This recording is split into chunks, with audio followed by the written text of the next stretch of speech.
The following is rated TV MALSV. It contains strong language, violence, and nudity. It is intended only for mature audiences. Viewer discretion is advised.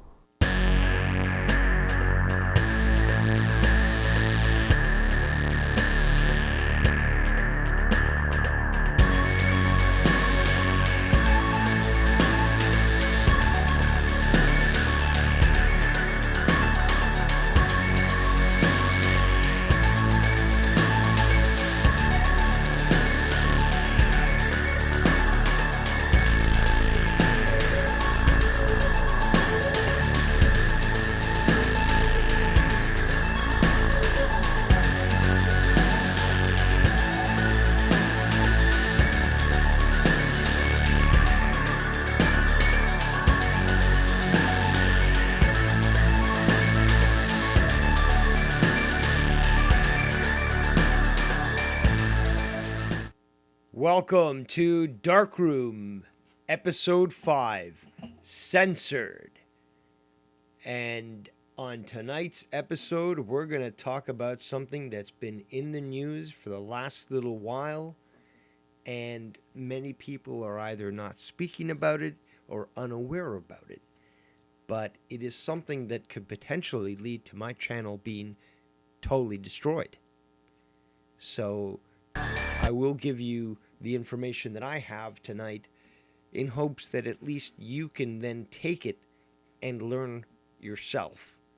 Now, I will not be able to provide in this episode footage of what I hope to speak about, but I can tell you exactly where to find it, and that's the plan. So, first and foremost, I want to start off by thanking everyone that's joining us here tonight, especially those that watch Joe Cronin, because I was just on there a moment ago and I recommended those that were interested to join us here tonight. Now, the biggest thing that I want to talk about is the New Zealand mosque shooting that happened on March 15th, essentially almost a week ago. Now, those that were paying attention may have instantly noticed the pattern that immediately followed after this. Gun control, calls even in America, despite the fact that this happened in New Zealand, to curb rights, to basically enforce draconian laws, and it is essentially the same pattern that we continue to see over and over again. Now, I see the chat is actually filling up quite quickly, as well as the viewers. So I just want to address this before we continue. We've got Too Sweet 19 saying, what do you say? Yeah, they are owned by corporate now. He's referring to Coast to Coast. Okay. So going back to the topic at hand, which is the New Zealand shooting, is that we see the pattern immediately about gun control and gun confiscation. The current Prime Minister of New Zealand has now announced that all semi-automatic weapons will be confiscated. There are a few exceptions, but essentially these exceptions are 22 long rifle rimfire type ammunition that essentially really is only good for small pests, and that, it's really for light hunting, if you really want to call it that. It's not anything close to a self-defense weapon. Certain shotguns are exempted as well, but this immediate jump onto this topic, despite the fact that the supposed shooter utilized automatic weapons, which are essentially only allowed for military individuals. And this is something that the major public doesn't seem to understand, is that there's a difference between what the public can own and what military contractors or members of the military can own. And there's also the fact that this individual was Australian. He wasn't even from New Zealand. So it's to me, I find it very sad because it's the same pattern over and over again. But some people might not be aware of this, which is exactly why I wanted to discuss this tonight, is because there's so much that can be predicted, that can be essentially anticipated from all these events. And I'm going to be going deeper into this event, but I want to go back to the chat here because, again, it's filling up a lot of individuals adding comments. So I do want to go through these and give them the fairness that they do deserve. So we have Joe's house here. And again, I'm not even filtering this. I've got nobody previewing this sort of thing. I'm going to read them. I don't even know what it says. And whatever comes from it, comes from it. So Joe's house says, Dave, what are your thoughts on the whole Mayan calendar situation in 2012? Like, dude, have you felt alive since that point? Well, a little bit different from what we're talking about right now, but I do believe that there was a sort of misinformation campaign that was sort of utilized at that point. And yes, I have felt very alive since 2012. So it was, I think,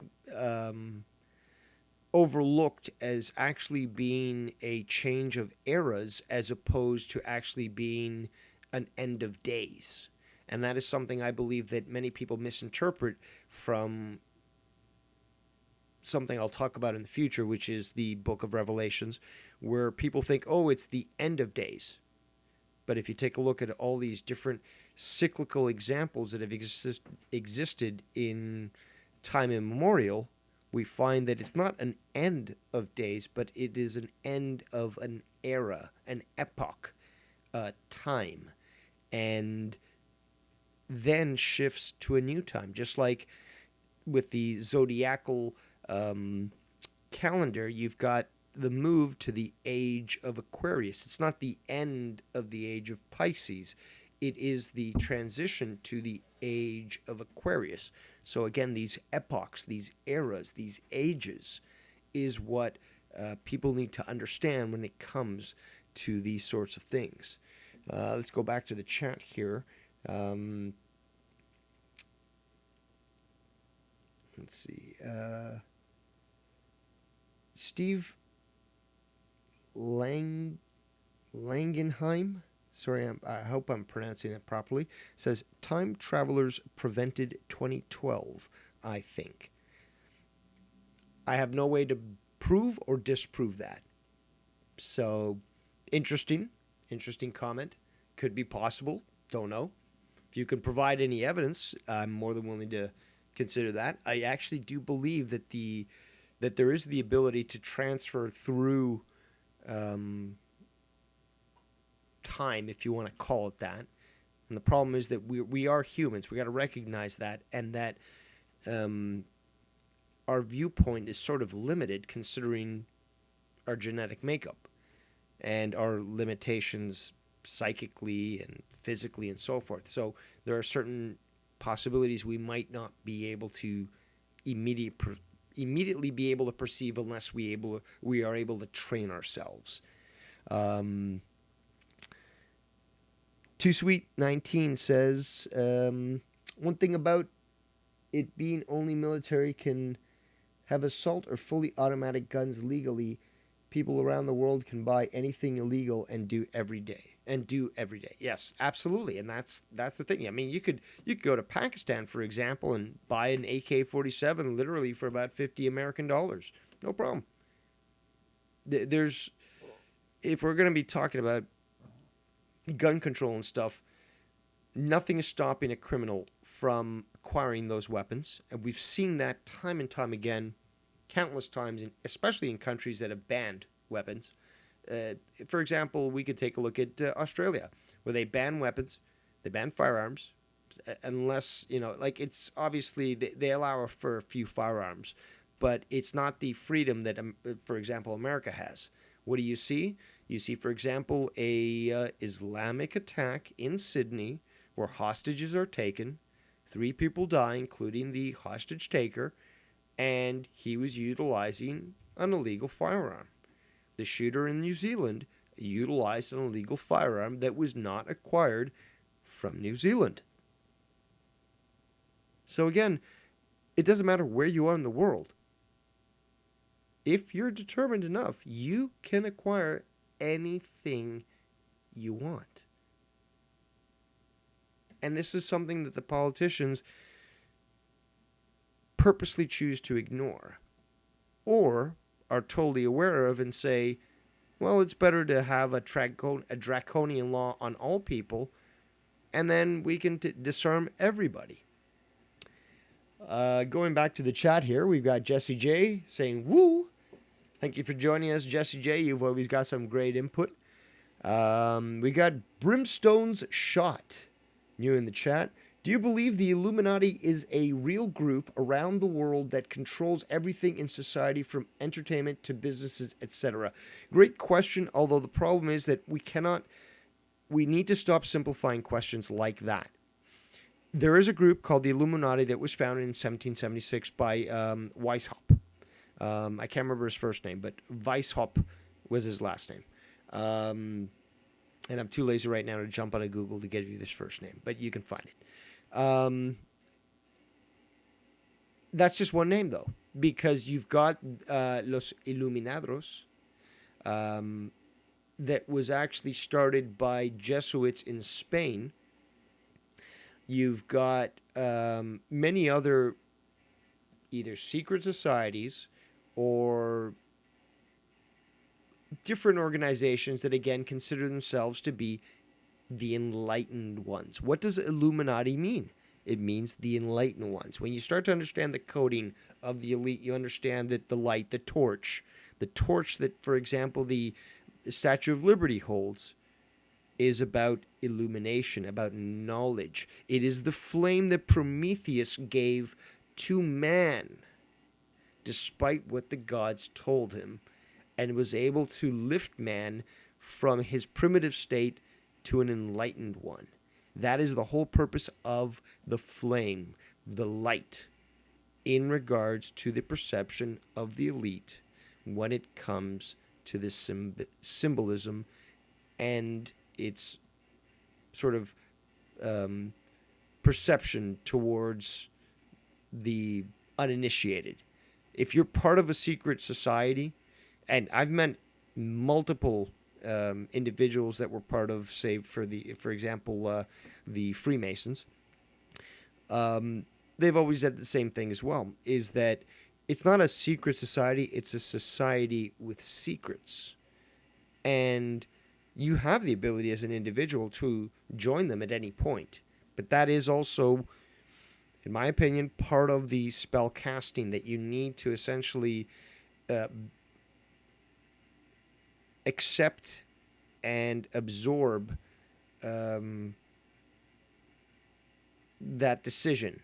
You cannot be told to join that group. You have to choose to do that yourself. And when you do, you absorb the magical rules, if you want to call them that, as to that society. So you will be held accountable by essentially the magical rules that have been established there. There's so much we could be talking about in regards to that, and we are straying amazingly, but I have no problem with that whatsoever, because I love to talk about all these different topics. I could do this all the time. Again, I encourage everyone to, if you want, give me a call. Devious Dave Rose on Skype. That's at Devious Dave Rose. And I just want to go again back to the chat here, because it's really filling up, going nuts. And I want to give everyone a fair chance to ask a question and for me to be able to respond in an honest manner, regardless of how crazy you might think that sounds. But then again, if we live in a holographic universe, technically anything's possible. So let's see here.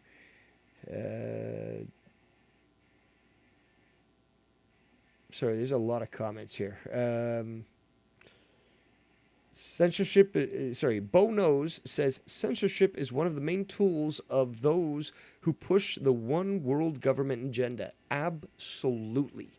And if you, it's hilarious, because the information's there. If you read the books that they actually publish themselves, they have such gall that they're willing to publish their own plans in public. And if you read them, it tells you exactly what they're willing to do. First, what they do is take control of the language. you can't say certain words, or you can say certain others, or you've got to say certain things in a certain way. Look at the transgender thing, for example. Then you've got to basically control those that have the ability to speak and tell them that they have to only speak in a certain way. And if they don't, they're going to be shamed about it or even jailed, for example.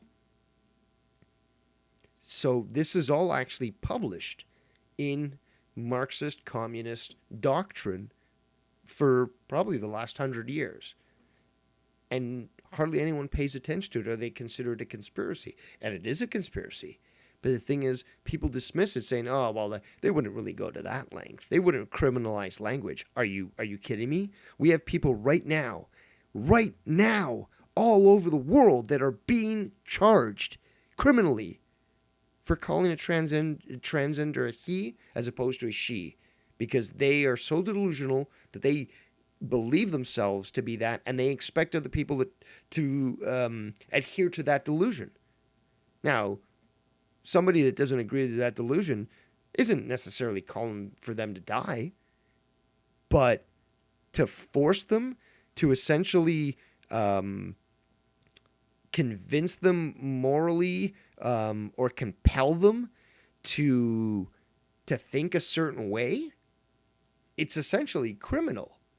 And this is exactly what we're seeing with these elitist groups. You might call them Illuminati, whatever you want to call them. The best way to call them is the elite.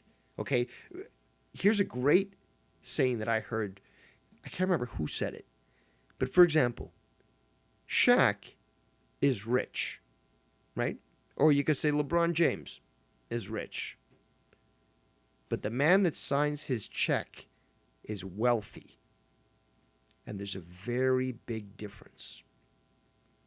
It has to be understood that when you have a connection to the banking system, to understanding how to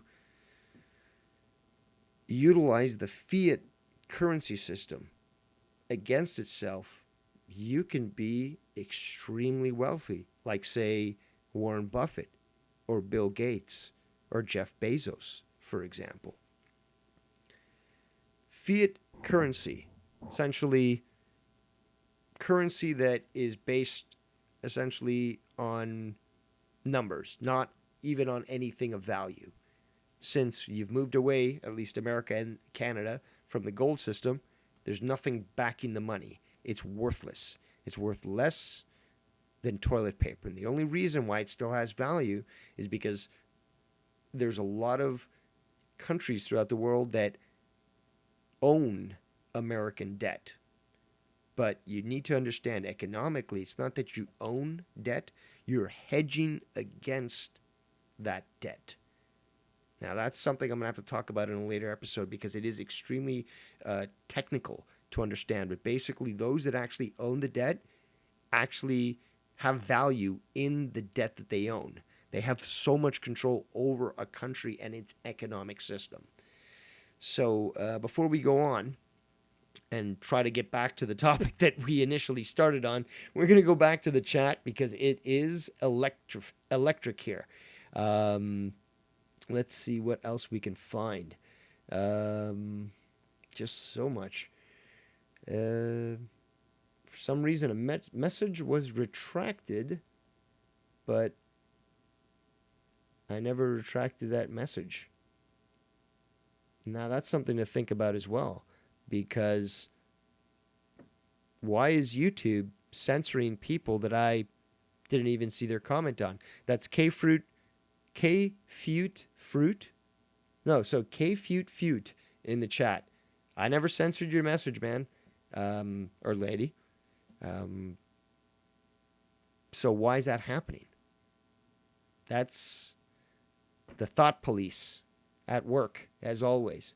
We got Vincent Wolf 78 in the chat saying, "Do you believe these mass shootings are orchestrated by those who are against guns, like an organization paying someone off to do shooting to push the agenda?" Abso-fucking-lutely. That's exactly what's happened. You have multiple cases where individuals who are specifically under psychotropic drugs are essentially put in a situation where they have access to firearms, and if you understand the MK Ultra, specifically the Project Monarch.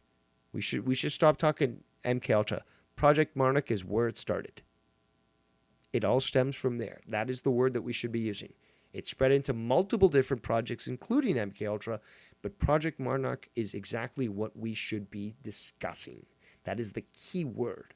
And yes, absolutely, there is an agenda that utilizes these individuals who are basically, from the research I've done, 99% registered Democrats, always on some sort of psychotropic drug, and have access to weapons that under the normal legal system you would not be able to acquire. Somebody with a medical health issue, like these individuals did, Adam Lanza, for example, and many more, would not be able to acquire these weapons, these firearms. And somehow they accomplish these shootings. Somehow there's always some sort of exercise, some police exercise that's going on in the region.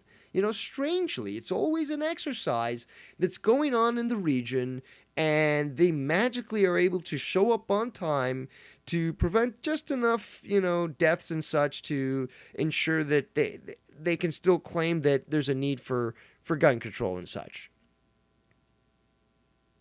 So that's definitely something to consider when it comes to these events. And I'm not going to use the two words, and I'll tell you why. The last time I did, my channel got shut down, got striked. These algorithms are getting smarter than fucking Skynet.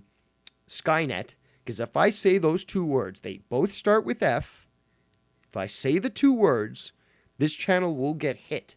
They're getting that smart. Okay? Now, the first word would be close to, I'd say a synonym, an equivalent, would be fake or not true. And then the second word would be the equivalent to the cloth that countries use to represent their symbols. Okay? Just think about it, and I'm sure you'll get it. But the fact is, if I was to say it, boom, video's taken down. And I don't want to do that. I want to try to at least inform everyone that might be out there what I know. Now, it's up to you to decide whether or not you believe it. But more importantly, it's up to you to do the research. Because if you disagree with me just because you don't like me, that's your problem, and you're doing yourself a disservice. But if you think to yourself, okay, maybe there's something here, let's look into it, you're going to see exactly what I've seen. And I'm not trying to hold anything back. I want you to see what I've seen so you can make up your mind for yourself. You want to know where to find this information? 4chan.org, specifically the poll, P-O-L, like political channel. Same for 8chan.org. And you might be able to find some things on Reddit. But the information is out there. And going back to what we were talking about initially, and I need to get to this before we continue on with the chat, because I know the chat's going nuts here. It's got a lot of questions and such, but we need to go into this. The video's out there, okay? You look at the video yourself. If you understand what you're seeing, you'll see that essentially it's a hoax, okay? No blood in certain areas. In other areas, you see what are basically what Hollywood uses as squibs, explosions, little small, slight explosions, blood packs that are being used. There was at least four different mosques supposedly that were hit up in New Zealand, although initially it was only a claim of one. Multiple shooters. I've got photos of them. You can find them on the connections that I provided. I also suggest that you utilize DuckDuckGo or even Bing, and you look up the words New Zealand Christchurch shooter, and start to be creative with the words that you use, because you'll see the photos of multiple individuals with firearms. You'll see the published information that was shown to the New Zealand public that had at least 4 different shooters involved, including one woman. Multiple mosques attacked, multiple locations basically visited by a vehicle or 2, and the fact that the police, the essentially counter-terrorism police, were practicing exercises at that exact same time in the vicinity when it happened. But, strangely enough, it took 36 minutes for them to show up at the first mosque to be able to intervene. And you will see, if you look at the videos, for example, the individual enters the mosque. He is greeted by, "Hello, brother," although he is supposedly dressed in full tactical gear and yielding multiple weapons. He shoots this individual. The individual is sockless. The shooter goes into the mosque, does some things, comes back. When he comes back, this individual now has blue socks on. It is stated that this video was aired live. Looking into this information, you'll find out it was not aired live. It was actually pre-prepared and then aired as if it was. Even Facebook has actually come out and stated that nobody reported this video when it was aired live. Usually, and this has been seen in the past, when these sorts of very, unbelievable events go on and are streamed on Facebook, just like the torture of that white mentally challenged boy by those 4 black racial supremacists, that was immediately commented on and reported and so forth. This video magically appeared as if it was aired live, and no reports whatsoever.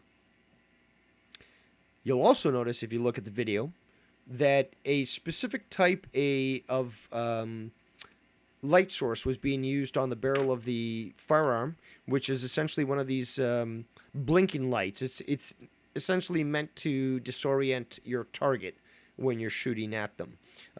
There's a scene, I believe, in one of the Kick-Ass movies where the little lady, can't remember her name, ends up utilizing that tool, and it works exactly like that. It disorients your target, and it's quite effective. But when you take a look at the footage, you notice that you're not getting the same sort of effect from the firearm that you would with live rounds. What I'm saying is basically they're blanks.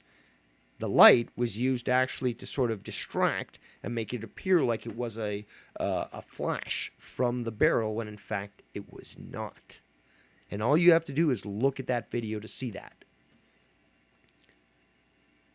Now, before we continue with all the actual technical details, let's go back to the chat here and see what people are saying.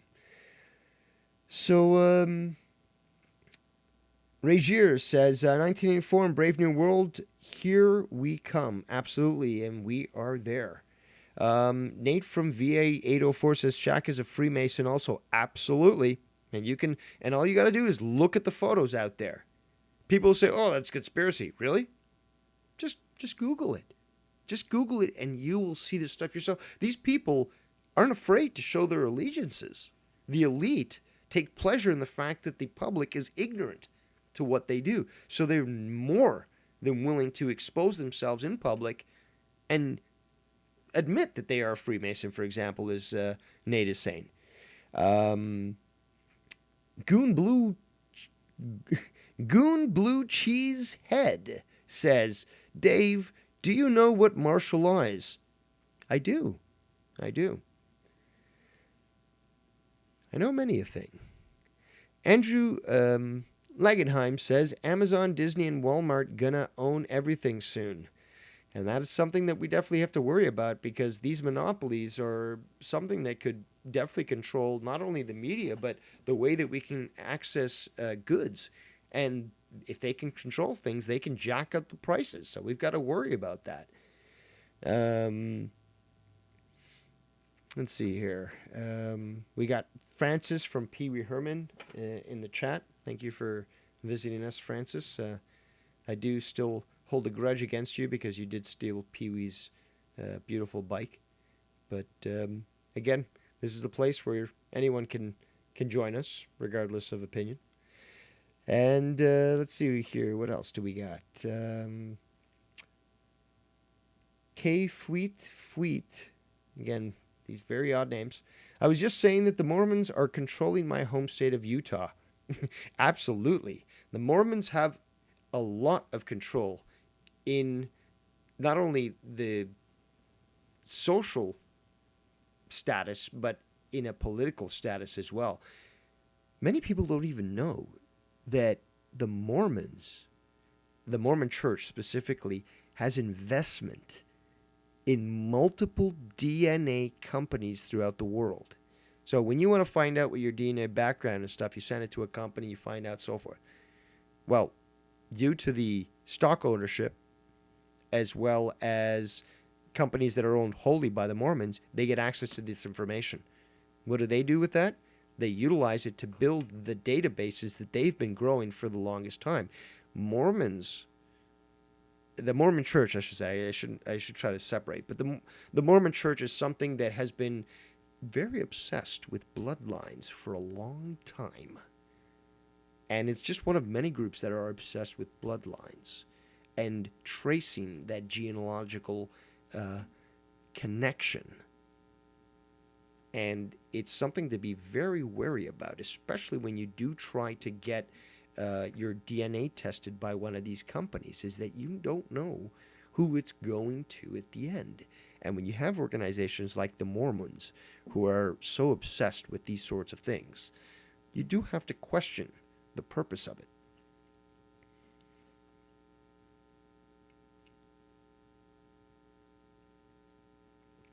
Apologies, I just had to imbibe in a little bit of the amber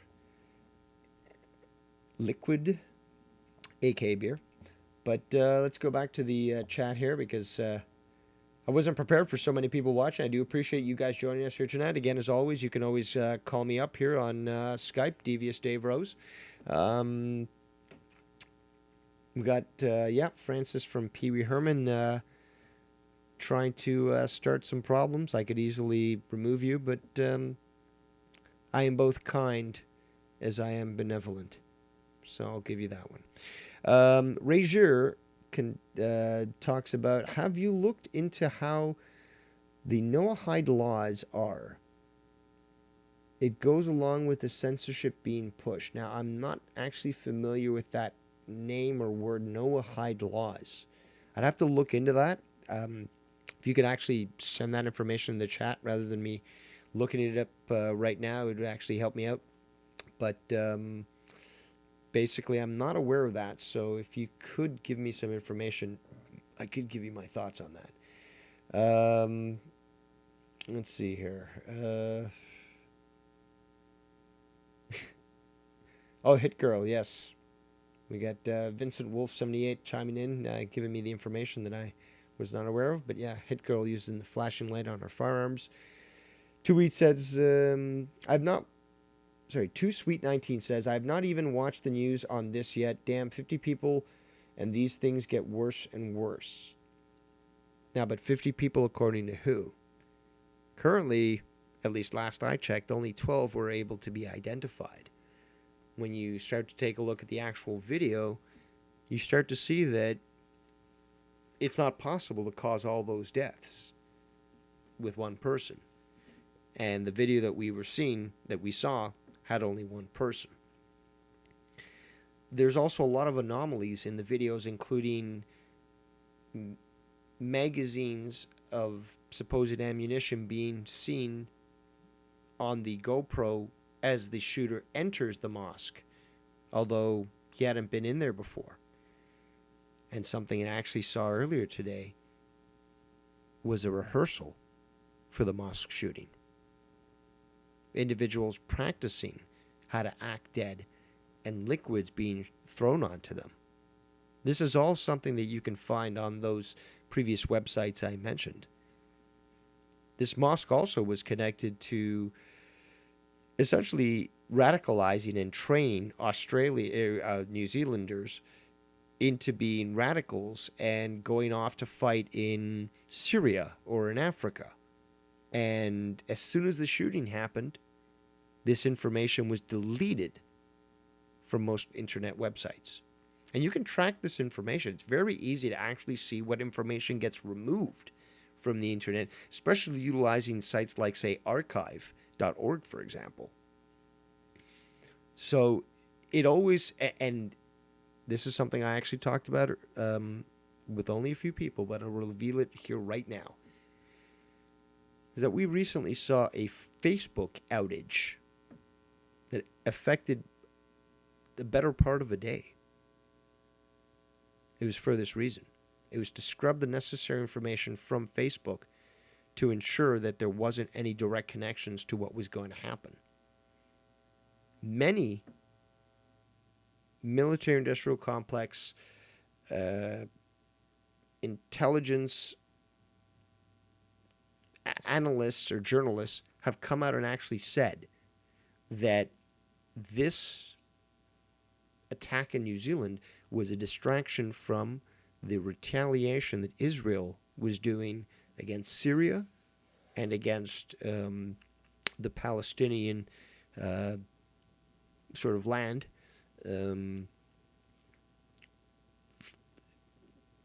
essentially to distract from their retaliation from that.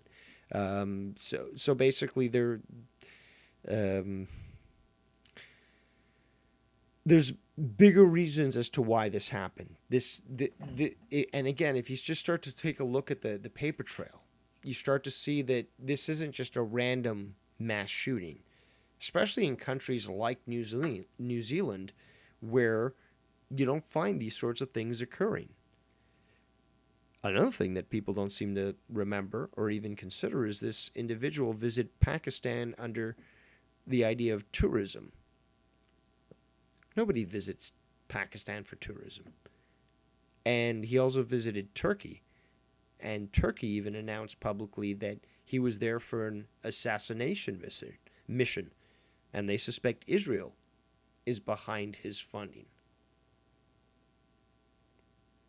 Well, follow the money, follow the connections, and follow the reasons why this would occur, and it all starts to come together.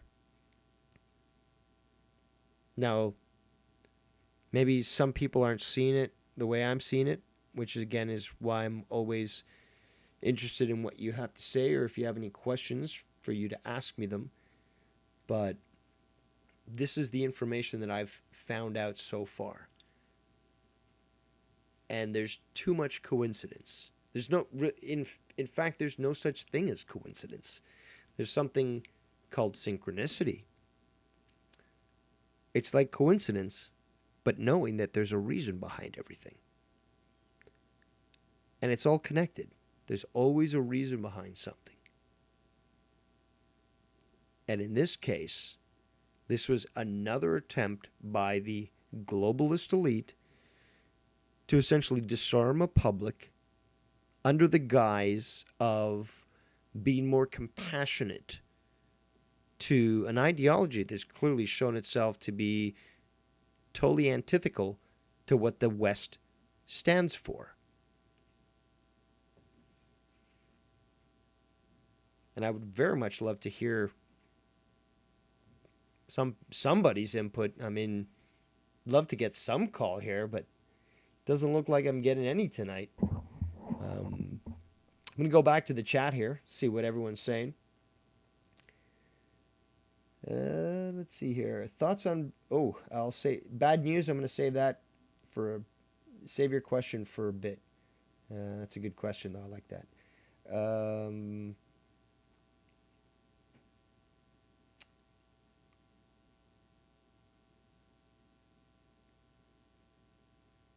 4chan is the answer to everything. Man of 1,005 holds. Um, they know their stuff. Tell you that. Rager says the part that made me think about it was as soon as the suspect walked back to the car, Arthur Brown started playing over the car speaker. Yeah, there's a lot of very, very weird things about the audio as well. It seems that I honestly believe that there's multiple audio layers played on top of that. That has yet to be proven, but if already it proves to be true, which I believe that it was aired after it was recorded, then yes, that does fit exactly with that sort of postulation. There's also the thing about like subscribe to PewDiePie. Like, are you kidding me? Like, it's so transparent. So transparent that they're trying to associate people like, oh, this mass shooter like so-and-so. That must mean that PewDiePie is a Nazi and stuff. When everyone, like, if this was real, which it's not, but if this was real, people would say, you know what, I actually do feel for the victims. This is disgusting. I'd never condone this. It's just terrible. Because normal humans would do that. But it's so evident on how they're trying to tie people just by association of name. I could say, I don't know, I like to kick little puppies, and George Bush Jr. is my favorite politician. Now, neither of those statements are anywhere true to me personally. The total opposite. Don't like George Bush Jr., love puppies. Okay? None of that's true. But for me to say that, it's ridiculous. I mean, it does boggle my mind, to be quite honest, sometimes, that such logic needs to be explained. But we live in that world. We live in a world where you just have to explain just basic things. And our enemies actually utilize this against us. And I do believe that also affects, is sort of related to New Zealand as well. But got to get back to the chat here because it's going nuts. Let's see.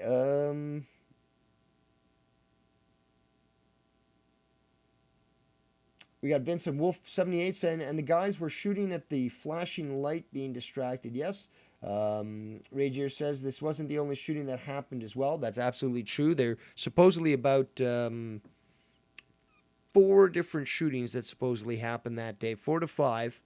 Again, it's hard to get that information because initially that's the best way to get this information. As soon as they announce it initially, that's closest to the truth. Then they start to redact it. Then they realize, oh crap, we can't let this out. We can't let that out. We got to retract it. And then it eventually becomes only one shooter, one mosque. And witnesses and the media have already basically proved that's wrong. Might have some hate here.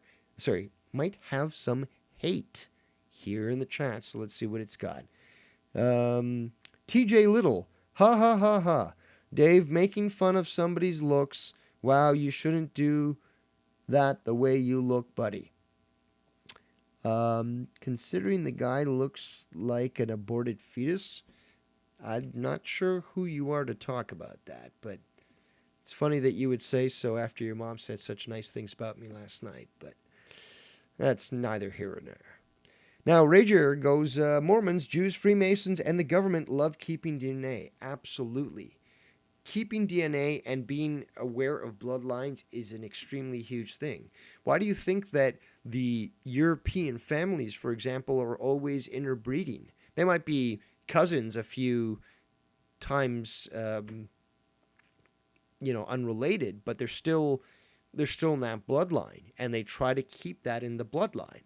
Now, there are many people that speak about the fact that by utilizing this sort of interbreeding, you have the ability to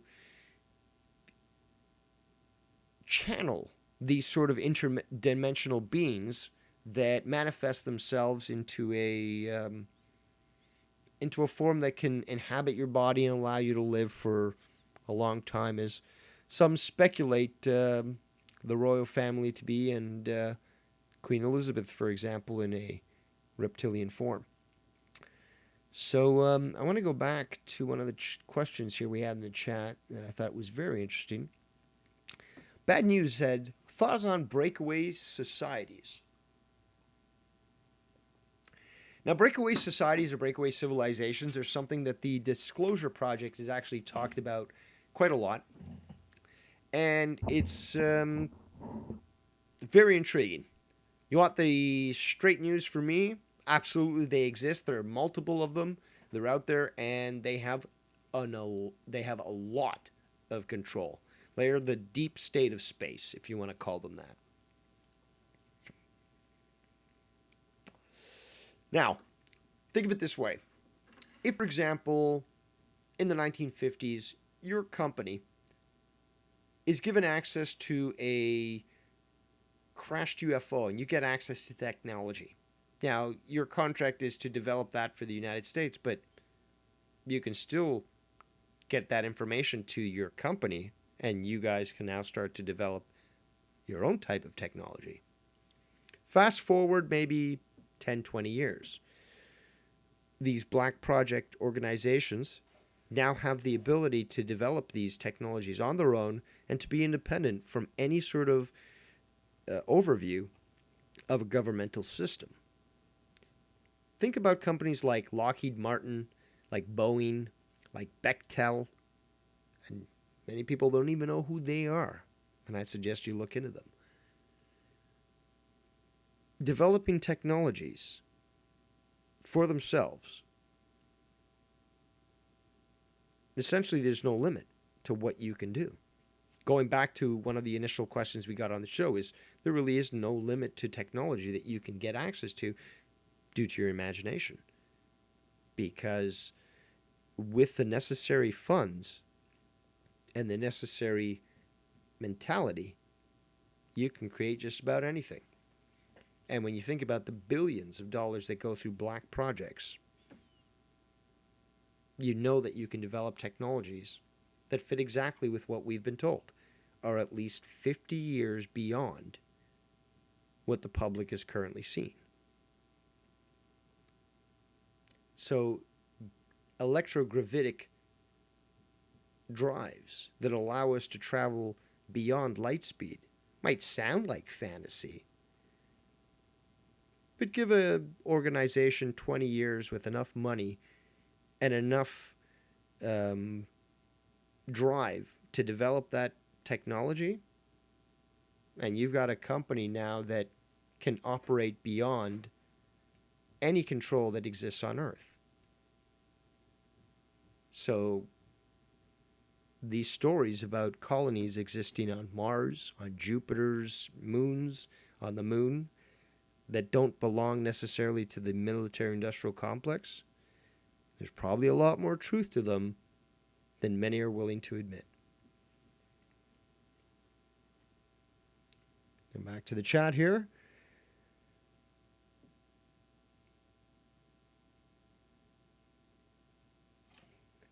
I have to apologize because, again, I'm getting a little overwhelmed here because it's flooding into the chat here. So got to go through each of them one by one. Ops Thanks says, what do you think of the Anonymous, the group? It seems like it probably was a honeypot from the beginning in an attempt to sort of do a head count by those in intelligence as to who wanted to be independent, those that wanted to fight the machine. So Anonymous, although what they say is their intention is being noble, which is a noble task on its own, there's a lot to be questioned about the way they operate, because they've come out sometimes in favor of the deep state. So that's That's definitely something that you've got to be aware of when it comes to trying to figure out what allegiances people have. So back to the chat. Let's see, what do we got here?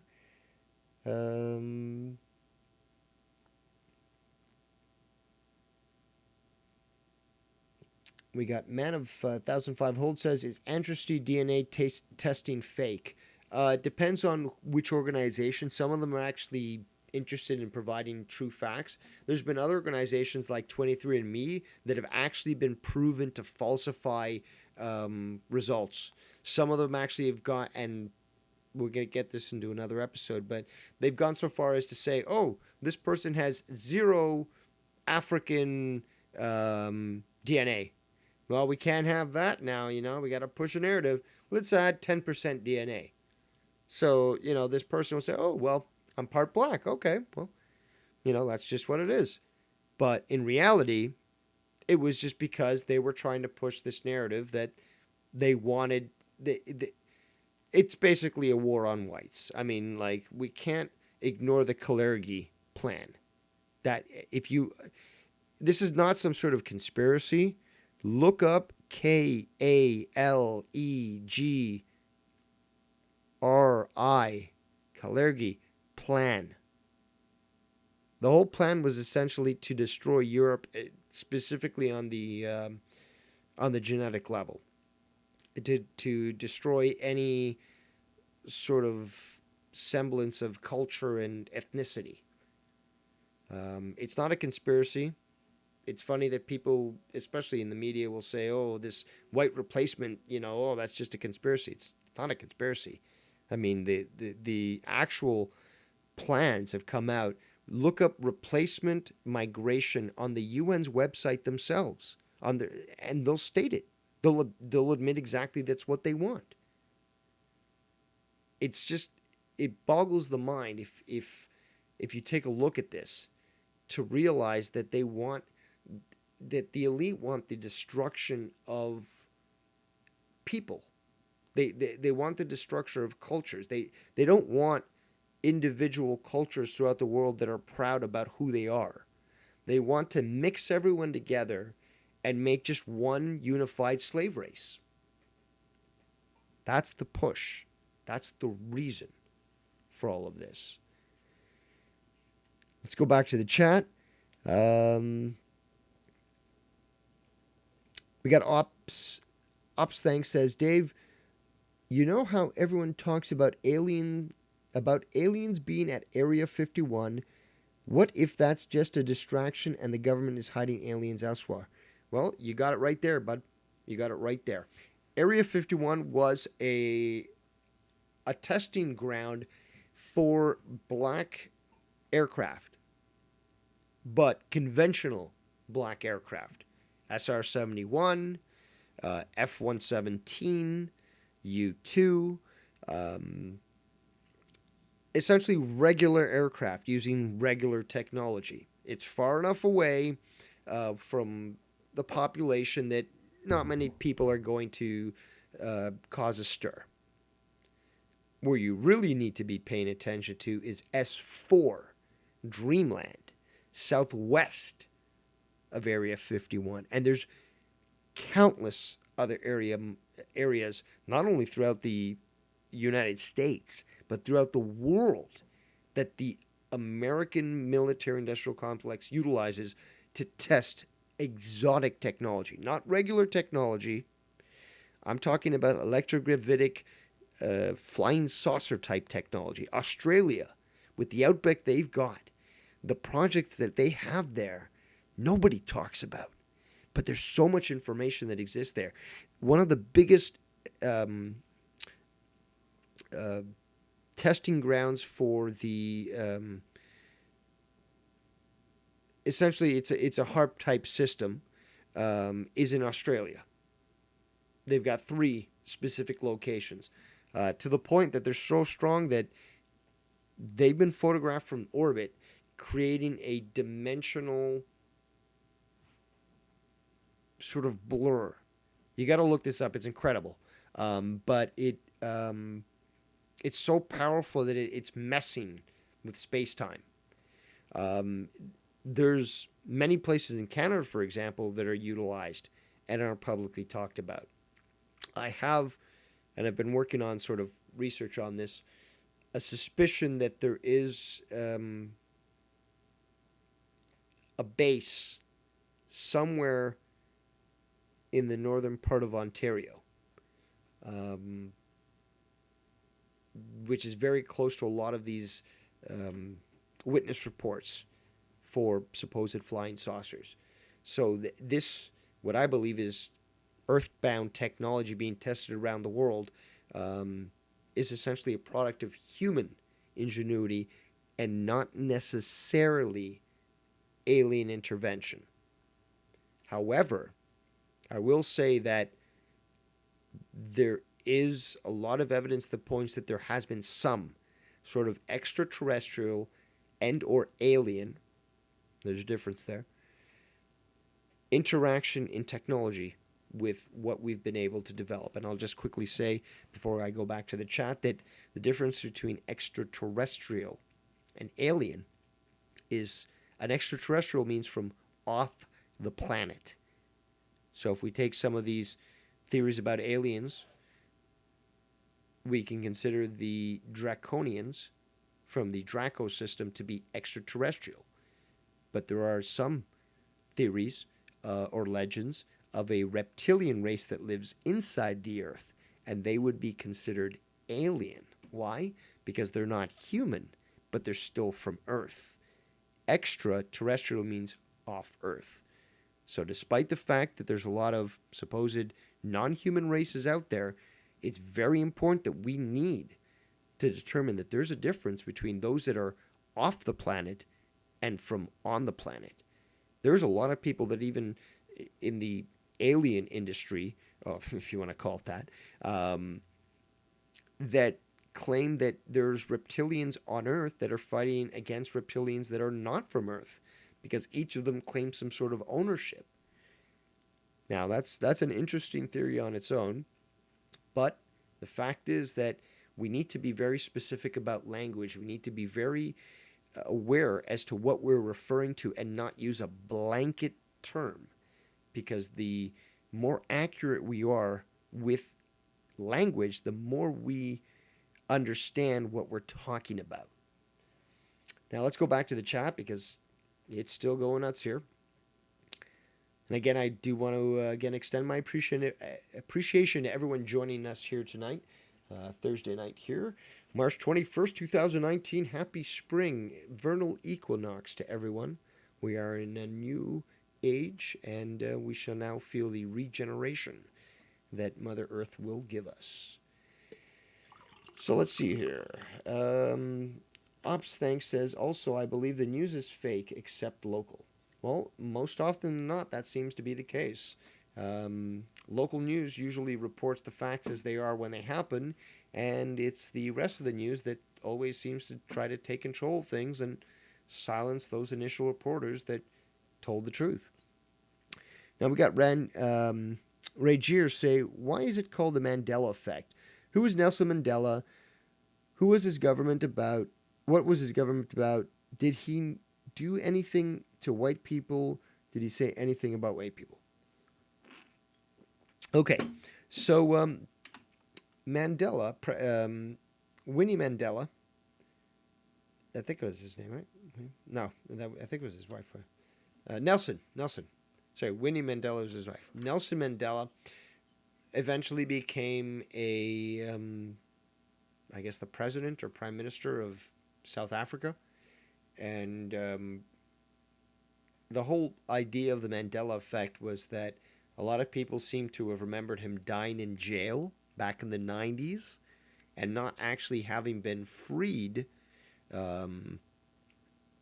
Actually, sorry, I think it was earlier than that, but and not actually having been freed from his jail sentence to eventually become the prime minister or president of South Africa.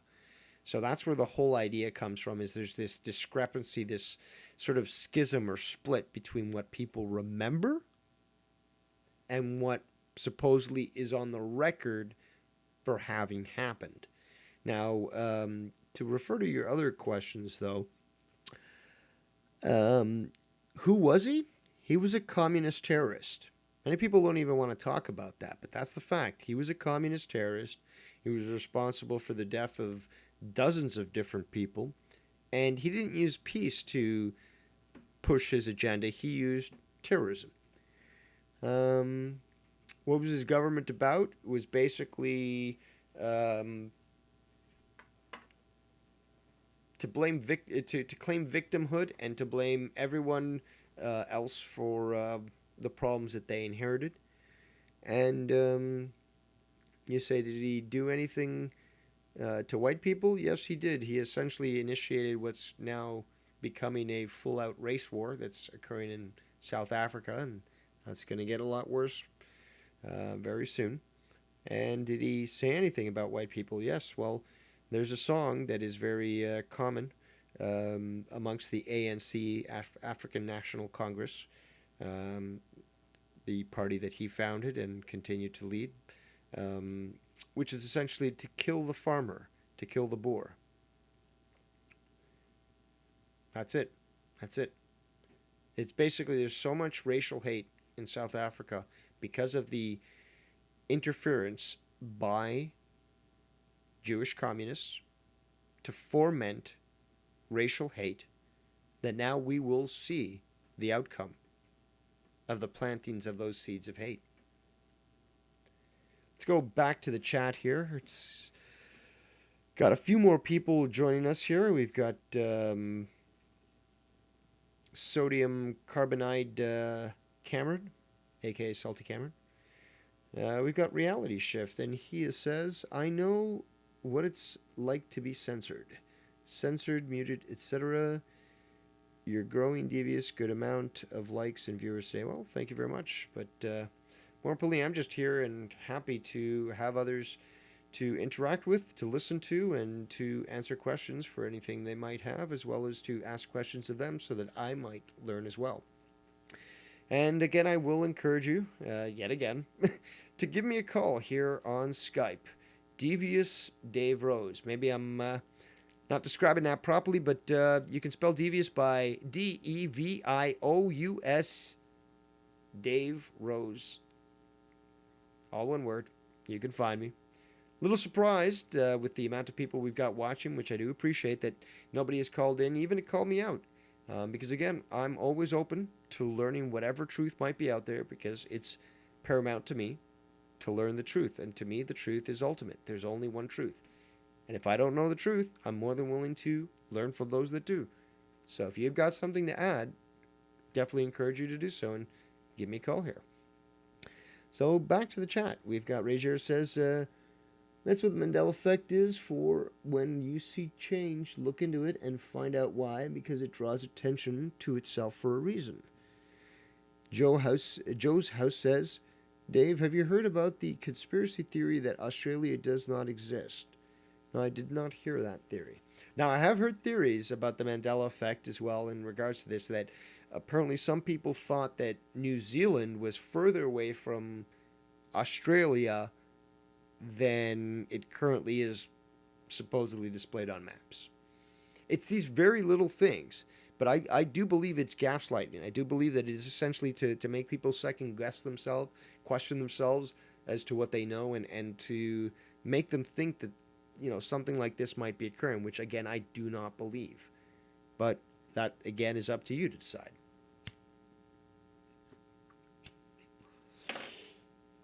Now, let's see here.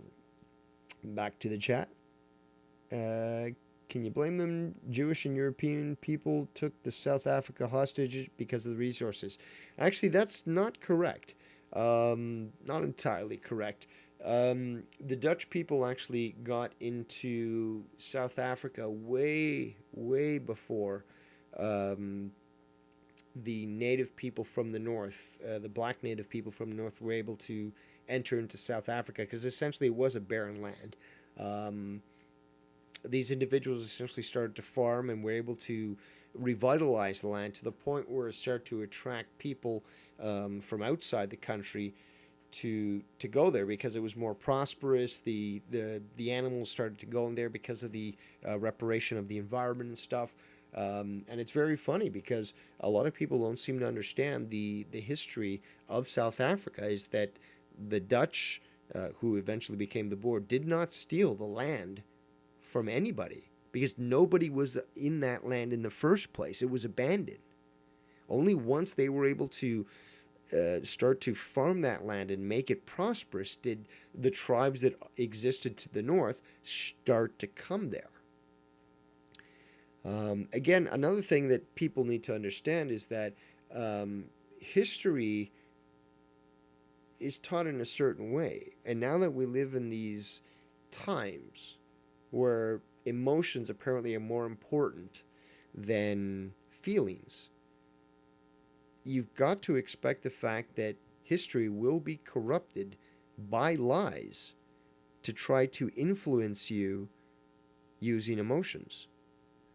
This is something that's happened so often, but we keep seeing this more and more, and we're getting to a point now where it's everywhere.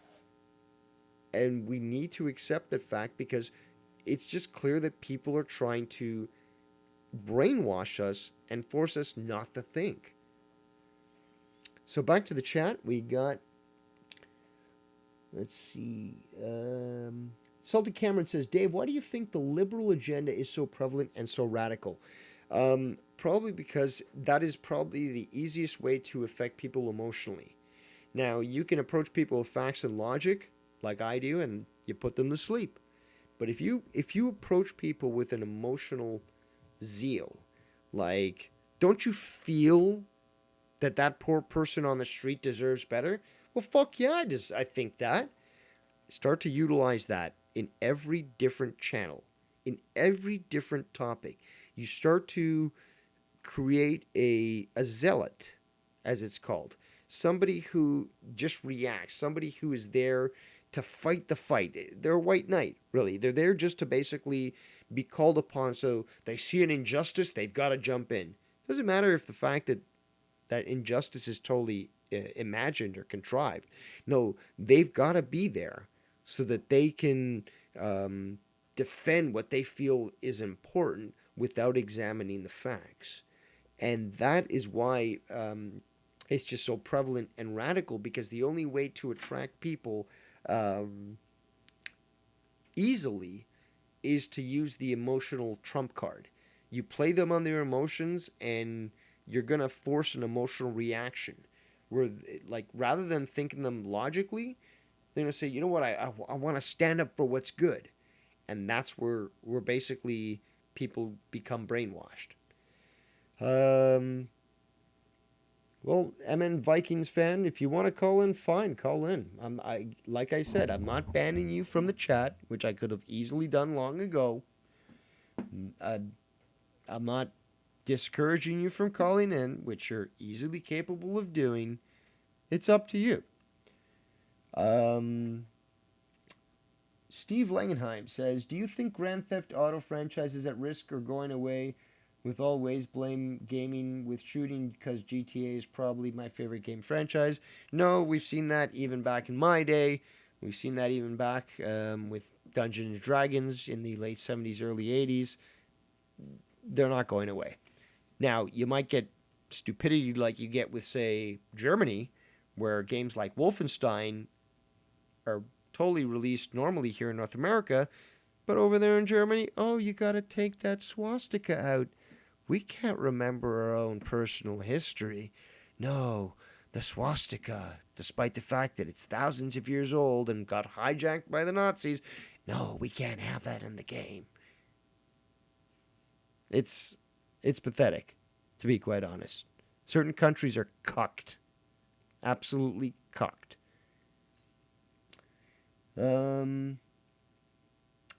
Razier says, who wasn't a slave back then? We're all still slaves. Well, yes, taxation is theft and taxation is slavery. But look into the Islamic slavery trade and you'll see that it was way worse than anything that a liberal Democrat might say about black slavery in North America, which only actually imported about 500,000 slaves compared to the 8 million that Brazil took in. But no, we can't talk about that. So, back to the chat. Too Sweet 19 says, watch the movie Blood Diamond with DiCaprio. True story. I've not watched that, but I've heard of it. Dutch did good. British and others sold slaves and took their diamonds. That's just reality. You conquer a people and you reap the rewards. That's history. Which I also have to add, I think it's very funny that people claim, Europeans are on stolen land here in North America. Actually, no, that's not how war works. When you win a conquest, you take land. That's the way it's always been. Sorry if that triggers you, but every country around the world has done exactly that. Why is it that America is the only one being held accountable to winning battles with other countries or other groups and then being expected to sort of return land or to be held eternally accountable emotionally or spiritually? It's insane. Let's see here. Can you turn your gain up, Dave, a bit? My system's a little messed up, but I'll try to keep my mic closer to my face. So I do apologize if that's been affecting you. Let's see here. Slaves have been around since the Hebrews, I know, and way longer than that. Absolutely. Hey, Dave, says TJ Little. Who do you want to call you the same people you make fun of being the 85%? Well, that's kind of funny that you say that, TJ Little, because the 85% would not have been intelligent enough to have been able to click on the link for this video. So all those that are currently listening to right now, 25 minus yourself, of course, clearly they're here for a reason, have been interacting with some great comments and questions, and I value each and every one of them. So clearly they don't fit that 85%. But thank you for proving yourself to be the small dick troll that you actually are. Ragier says, everyone was and still is a slave. Their king sold to other slaves. Yeah, again, taxation, theft. How much you listen to the trainees and younger kids talk about how they watched drag queens on TV and wanted to do that. Ugh.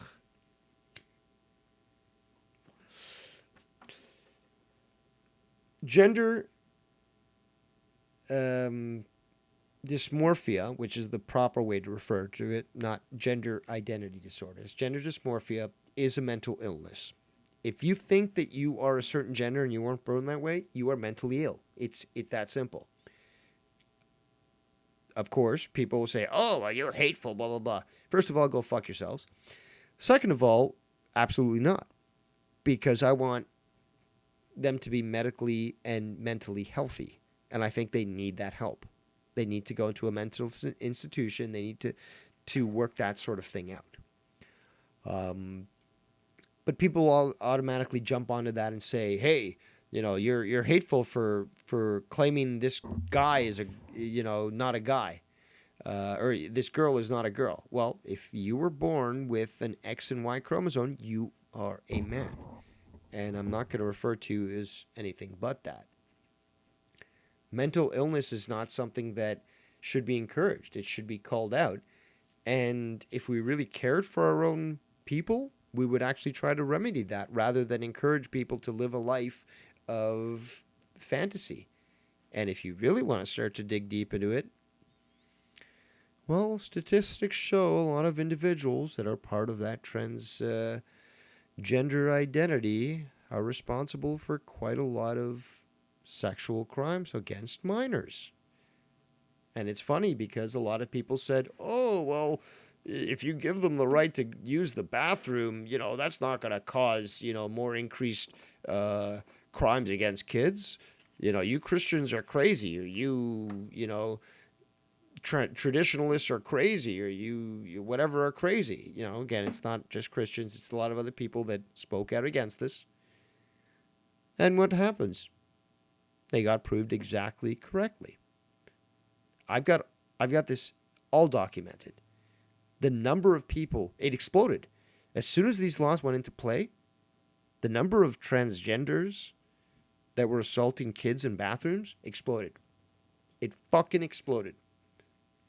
And nobody wants to talk about that. Oh, you're intolerant. Oh, you hate people. No, I don't hate people. I want medical help for them.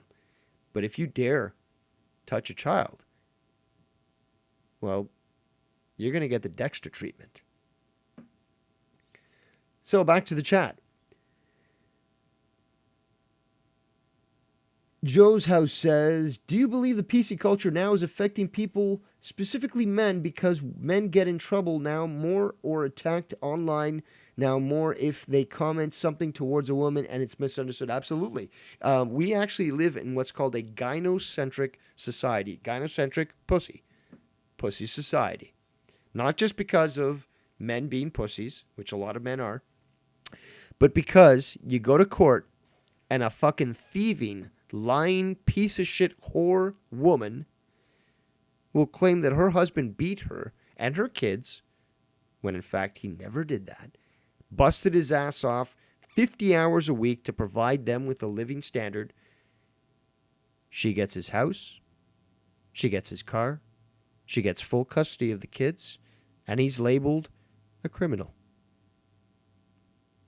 Now, this isn't just anecdotal.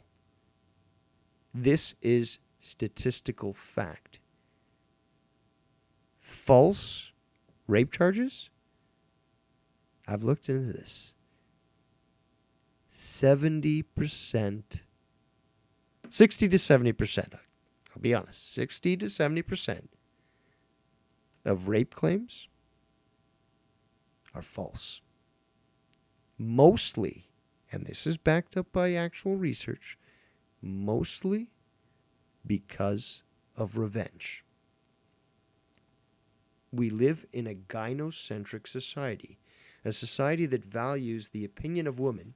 Me too, believe her, she persisted, more than the facts. So it doesn't matter whether or not a woman has been physically beating a man, threatening to take his kids away, emotionally abusing him.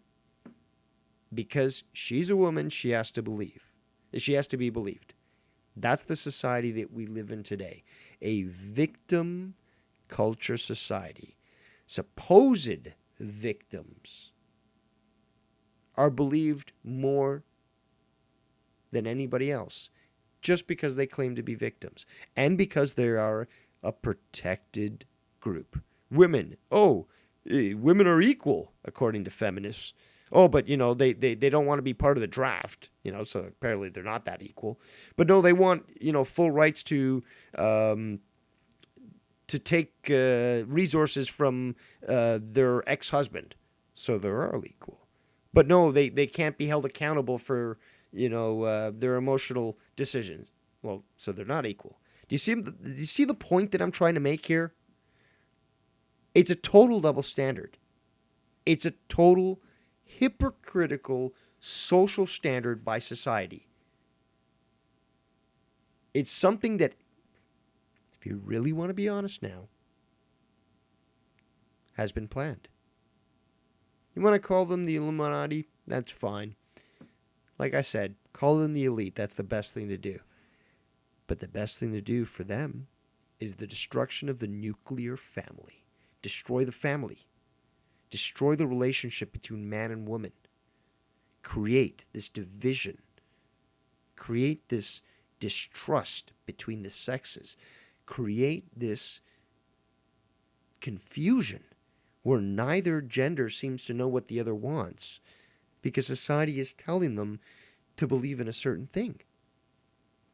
And then wonder why divorce rates are at 60, 70%? It's all planned. It's all for a reason. It needs to be understood.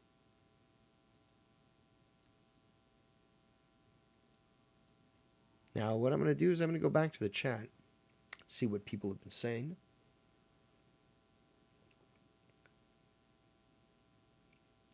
MN's Vikings fan says, "Hey Dave, put $200 in my PayPal and I'll call in."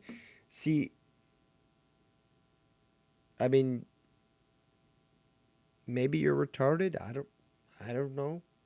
I mean that is a retarded thing to say, because you'd have to pay me $200 to take your call. But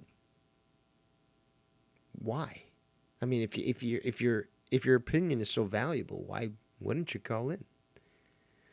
So, you know what? I'm going to give you a little bit longer to add something to the chat there, though. But if you're not going to add anything more, I think I will actually ban you, because if you can't stand up for what you believe in and actually call me, knowing that you might have somebody that disagrees with you and you're too much of a pussy to confront them, you're not worth my time, and you're not worth the time of those that are in the chat there. So, back to the chat. Let's see here. We got Too Sweet 19 again says, does happen. Don't think 50 to 60%, maybe 25%. We got Lee in the chat, giving the thumbs up. Oh, we got Joe Cronin back in the chat. You can always call in if you want, Joe. But let's go back to initially why I had started this video in the first place, which is essentially to say that what we saw in New Zealand was not the actuality of the situation. It was an operation essentially to crack down on firearm ownership in New Zealand, to crack down on actual free speech, because now you actually see there are several websites that are being totally banned, not only in New Zealand, but in Australia. In Australia. Not even connected to the shooting. You have people that are saying that the NRA in America needs to change their rules because what happened in New Zealand. It is absolutely insane. Look into the websites I told you. Look for those photos. You will find the proof that I'm referring to.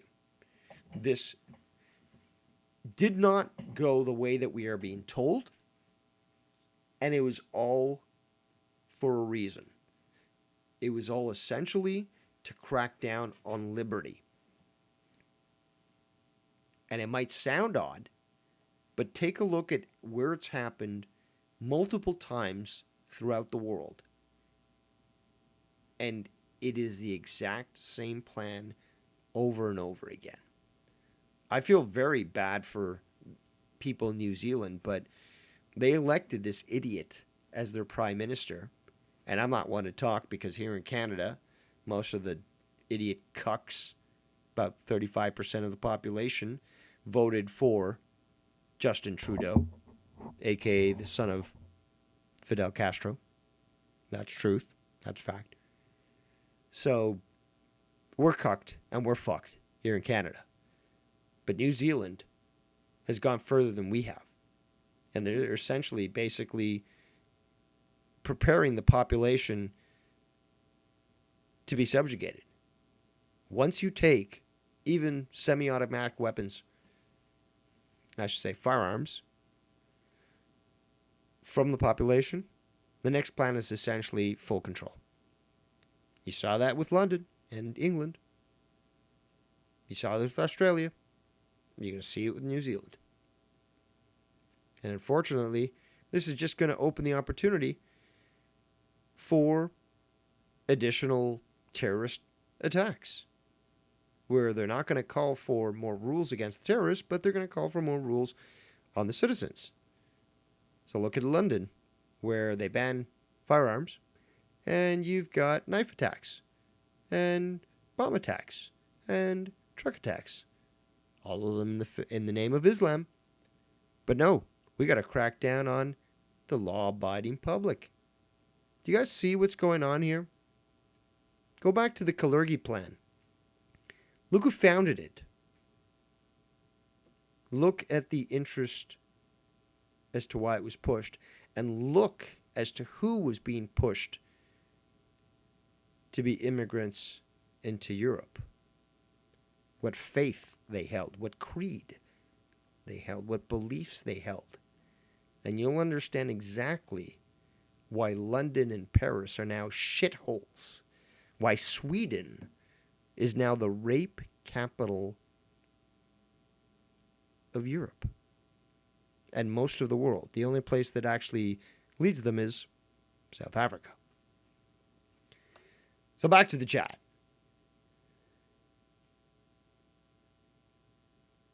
We got Man of 1,005 Hold says, most of us now becoming segregated back in their own groups. We're going back to the 60s and dividing ourselves instead of uniting. We are dividing the states. We are the dividing states of America. Well, you can blame the left for that because it wasn't conservatives that were essentially saying that black graduates of Harvard should have their own graduation ceremony. It was leftists. So you need to understand that this segregation stuff comes from the left, comes from the Democrats, comes from those that claim supposedly value and progress. They call themselves progressives. Nope. They're the biggest racists of all, but more importantly, this is what they want. It's extremely evident. They want racial division. And they utilize minorities specifically because they're emotionally viable and easily to manipulate. That's just a fact. Sorry if that bothers people, but that's just a fact. Look at demographics. Demographics are destiny. Look how Latinos vote. Look how black people vote. Look how Asians vote. They always vote for more government control and democratic power, less free speech and less gun control. And you wonder why there's a push towards authoritarianism?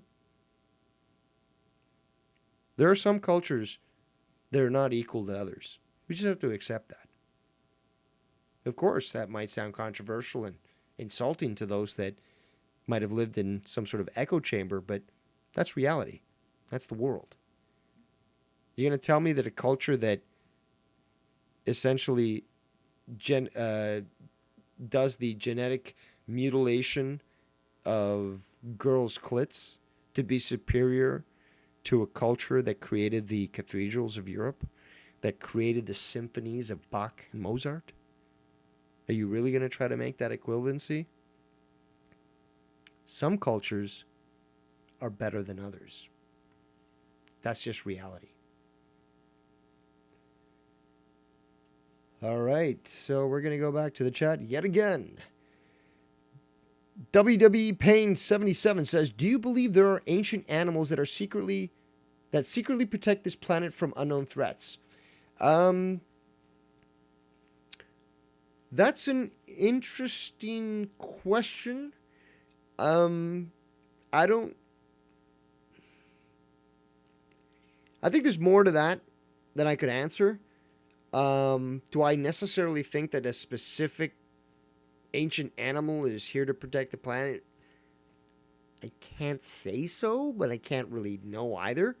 Do I know that ancient animals exist on this planet still that supposedly have been stated to have been extinct? Yes, absolutely. Thunderbirds, for example, exist.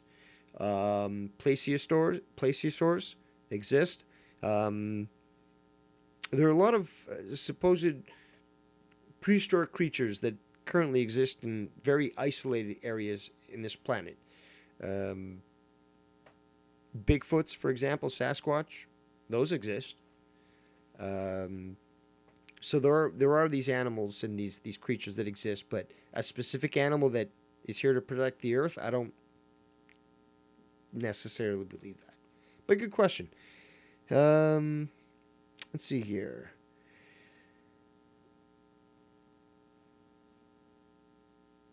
Sam Khan, thanks for joining us here. No, Sam Khan, we're not talking about left-wing or right-wing stuff. We're talking really about mysteries and the unknown. You joined us clearly just when I was being asked about a political aspect, but if you listen back to the show, the majority of what we talked about had nothing to do about politics. But he continues to say, Dave, is the bottom line that bottom line to make people scared and therefore rely more on the on the people in power. Absolutely. Fear is an extremely powerful tool. You make people scared, and you can control them in any which way. And that's a great point. It doesn't matter what it is. It could be terrorism. It could be pollution. It could be an asteroid. It could be global warming. Start to scare the population, but promise them that you have a solution. This is where we get into problem, reaction, solution. Well, you create the problem. You make it appear like the earth is, say, heating up. Then you start to pay certain people in the media to claim that we're going to die. That's reaction. Then you come in with your solution, like Al Gore. We got to start spending money on creating these carbon taxes. That is the Hegelian dialectic. Problem, reaction, solution. You are essentially creating the response to your own problem. Very good question. Let's see here. We got Eminence Viking fan still talking in the chat, but still not calling me up.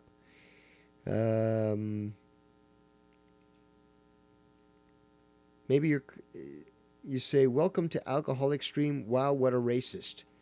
Now, are you referring to me as a racist? Because you'd have to be able to back up those words with some actual fact and not some gibbering nonsense as you seem to push. Now, again, Vikings fan, if you really have stuff to say, call in and give your opinion. Getting a little tired of your idiocy in the chat, and I'm willing to ban you. So why don't you man up? Man up. Give us a call. Joe's House says, the New Zealand situation will lead to chaos. People here in the States have a right to bear arms, so they can't do that unless doing these events to convince the masses. Exactly right. But what they're trying to do is manipulate people emotionally to make them think. And again, Bernie Sanders, Ocasio-Cortez, as soon as this thing happened, they start to say, oh, the NRA is responsible. Trump's responsible. Based on what? Nothing. A false narrative. But you've got to watch out for that. Because people, even here in Canada, we had people having a vigil for the people that supposedly died in the mosque attack. We had no connection to that. But we have to somehow claim some sort of victimhood and say, oh, we've got to show our embarrassment, or do you understand what I'm saying here? What guilt do people here in Canada have to what occurred there? Nothing. Just like anybody else in the world. That happened in New Zealand, perpetrated by an Australian who probably wasn't an Australian, but we'll get into that in a little bit.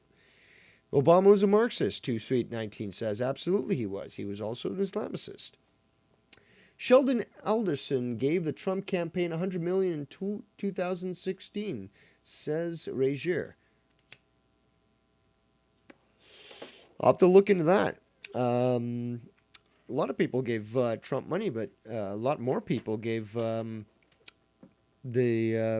Hillary campaign money, including some Russian autocrats who were connected to Uranium One, and some connections from Iran, which received $150 billion cash from Obama. So we got to be honest here. We got to look at both sides as to who's getting money and what their ultimate goals are. Did you know that, for example, Jared Kushner, who I think is a piece of shit, who currently works in the White House as Ivanka, right? Trump's daughter, in the White House. His brother made one of the largest donatives to Robert Francis Beto O'Rourke's campaign. So you got somebody in the White House who's supposedly affiliated with Republicans, and his brother is giving money to the Democrats. You got to remember, the swamp runs deep. You had people that, no matter what administration they work in, they're rats. Let's go back to the chat here, and we got Francis there still being a pussy and not calling in. Main event says, what did I miss? Quite a lot. Salty Cameron says, indica or sativa. I would have to say indica, just because that's what I prefer. But, sativa is what I prefer. However, Jamaican indica, I've had some amazing Jamaican indica. Just really, really good stuff. Which brings me to the topic that I've been talking about for a long time. And again, as many of you know, those that speak the truth get ridiculed the most. I told you long ago that cannabis cures cancer. I told you. Many people laughed. Many people disagreed. Many people couldn't accept reality. Fast forward 4 years. Look at all the research that's come out that's proven this. Look at how fast cannabis has now been approved into domestic markets, not just for recreational use, but for medicinal use. We've got to consider the fact that there are treatments that have existed long before common time that people have used to cure things that right now pharmaceutical companies are literally making billions of dollars a year to treat. Not to cure, to treat. You know, because as they say in the medical industry, a patient cured is a customer lost. And it's all about that. Something a lot of people don't pay attention to is that there are natural remedies and solutions, including things that have been essentially made taboo. Oh, weed, marijuana. A term, again, taken from Mexicans to make it even less attractive to anybody that might consider it. But we already know that it has been proven to cure all sorts of ailments, including cancer. An industry that essentially makes billions of dollars throughout the world. Back to the chat.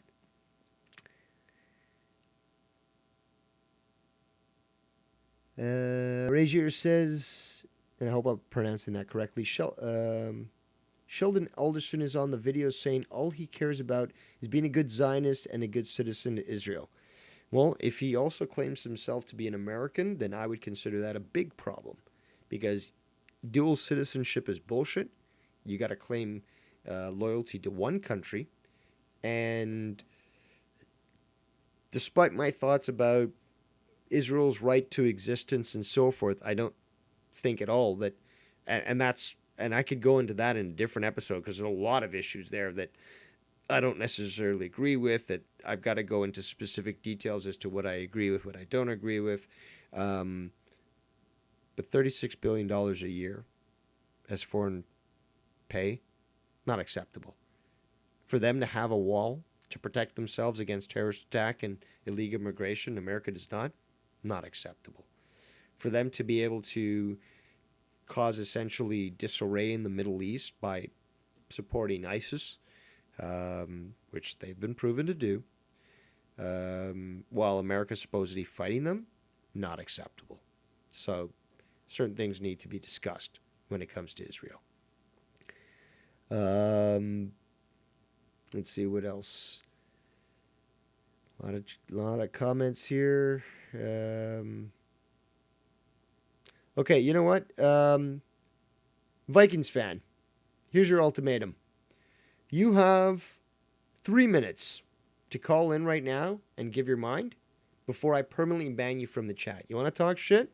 That's fine. Talk shit here on the air. Prove your point. I'm done fucking having to worry about trying to understand your bullshit grammar.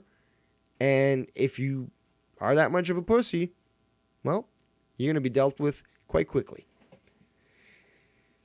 Razier says Trump is Israel first. Unfortunately, it does seem to be the case. Salty Cameron says, I'm smoking a joint. Good for you. I hope you enjoyed. Razier says Russia, China, Israel, Iran, Saudi Arabia, and all work together. Absolutely they do. Sam Khan says, in your opinion, why does ISIS and all these other Islamic groups never attack Israel? Well, I think I just explained that. Which in theory should be their greatest enemy. There's a lot there. City of London, I'd have to say. That's where all the funding seems to be coming from. And I'm not talking London. I'm talking the area inside London that's referred to as the City of London, where you have dragons guarding the entrance to that city. Money that's connected to Rothschilds, to the Habsburgs, to the black nobility.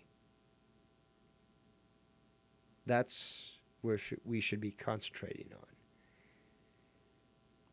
They're the ones that are funding all conflicts throughout the world.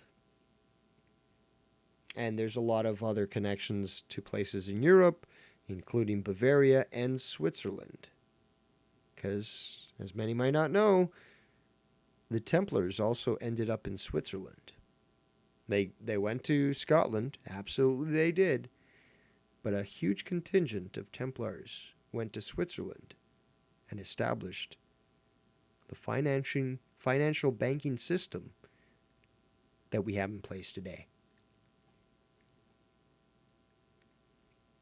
So Brimstone's Shot says, have you seen some of the horrible crap on the dark web or heard of? I've heard of stuff.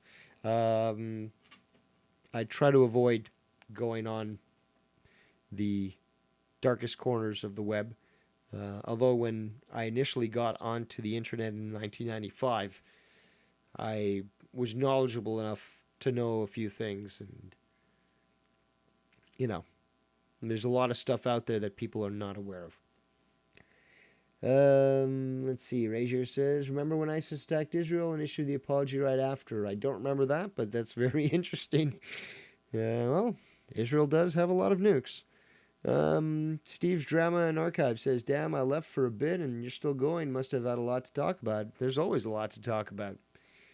It just depends on those who are willing to listen. Razier says, the United States is being used as the world scapegoat. Absolutely. They're being used as the world police by the globalists. And once you bankrupt them, which was the plan, you're going to then utilize them as a slave state while China then becomes the new world power according to the plan that they wanted. Things have become complicated for them because they're not getting exactly what they wanted, and that's why you see so much problems in the world and so much opposition to Trump, because he definitely did throw a wrench into things. Celta Cameron says Al Capone was the best gangster. Oh, probably. I'd say the best gangster was Amschel Mayer Rothschild, the one that established the banking system that we currently are forced to live under right now. That's OG gangsta. Too Sweet 19 says they can fund me, money be good. Interesting. Money's also the root of all evil. It also has no value. It's a spell. And it is magic with a K. So you got to worry about that. And if you ever chip yourself for convenience, well, you've now just basically accepted the mark of the beast, if you really want to go in that direction. WWE Pain 77 says they would never attack the excuse to fight in the first place. They need a reason to keep fighting. I'm not sure what that's in reference to. Sam Khan says, what's your opinion on David Icke? Really found his work interesting, but couldn't get my mind to the reptilian part of this theory. I'll add to that by adding what Razier said, which is David Icke does good work, and then he starts talking about interdimensional shape-shifting reptilians, And then people laugh at him after. That's what David Icke is for. David Icke is for. Well, the truth is, David Icke actually knows a lot more than people are willing to accept. There are a lot of things that I'm willing to disagree with them. But here, think about this in regards to the reptilian aspect. And this is very important because this is a big hang-up for a lot of people. There's too much coincidence in established history of primitive cultures displaying their gods as reptilians to discount this. Okay, this is on the record. Now, are they exactly the way that he describes them? That's questionable. Could it be shape-shifting? Could it be a trans-dimensional shift? I don't know.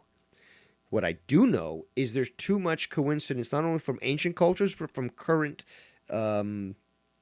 eyewitness reports, whether it be a UFO abduction, whether it be a sort of interaction with certain individuals. I'll be absolutely honest. I think I've only told this story to a few other people. I saw someone shapeshift. And it freaked me the fuck out. It terrorized me, to be quite honest. I had to go. I had to leave. I felt this feeling of terror fill my body. And despite the fact that they were acting normal, they were asking what was wrong, I just left. And did I see a reptilian? No. Did I see a shapeshift that was different from what that person was displayed as? Yes. Sounds odd, absolutely. But that's just one example. Now start to take a look at all the different examples that all these different eyewitnesses have said throughout the world. You can't just ignore that as coincidence. You have to start to analyze it. Okay, maybe they were experiencing a seizure. Maybe they were under the influence of drugs. But when you start to take a look that a lot of them weren't, that there's too much coincidence, too much pointing towards that there was something there, you have to start to realize that there's more to this than what mainstream science would like you to believe. Yes, it sounds odd, but if we consider a multiverse reality, absolutely reptilian people could exist. So it needs to be considered. And I will swear on my life what I experienced was absolutely true. I saw it, I witnessed it, and I know what I saw. Back to the chat.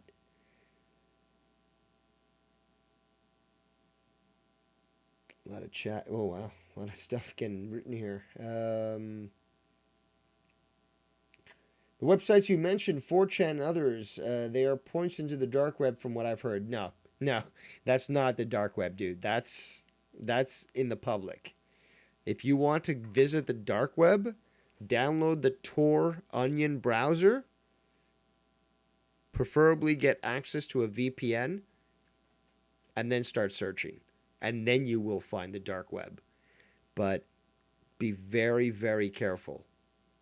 There are people on the dark web that know exactly what they're doing, and they can pinpoint your location literally within seconds. They know what they're doing. So that's up to you. Let's see here. Razier says you should know about how much money David Icke makes from his speeches. Absolutely, he's making good money these days. What can I say about that? I mean, there's a lot of other people that have been touted as speaking the truth have also made good money because people are willing to pay for them to, to listen to them. But then again, some of the people listening here tonight might pay people on Patreon to hear their work because they know that they can't continue unless they get that money. So consider it that way as well. Is you can't really continue to work, especially against such powerful forces, unless you have some sort of financial support, right?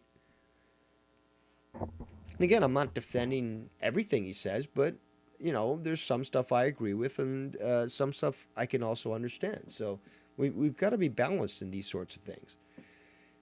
Too Sweet 19 says, so if those are the known portals to the dark web, I can only imagine what is unknown out there and probably crazier. You have no idea, dude. You have no fucking idea. There's a lot of stuff out there. Cody Gouda says, what are your thoughts on Elon Musk's theory that we are living in a simulation?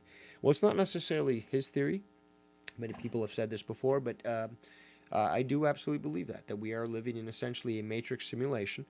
It is holographic, but holographs essentially are light that are running at a certain vibration. So if you run at a certain vibration, you can create a solid structure. So just because we're touching our table right now and we see it, doesn't necessarily mean it's not a holograph. It's just because we are perceiving it at that certain vibration. WWE Pain 77 says, can you recall what it took shape to?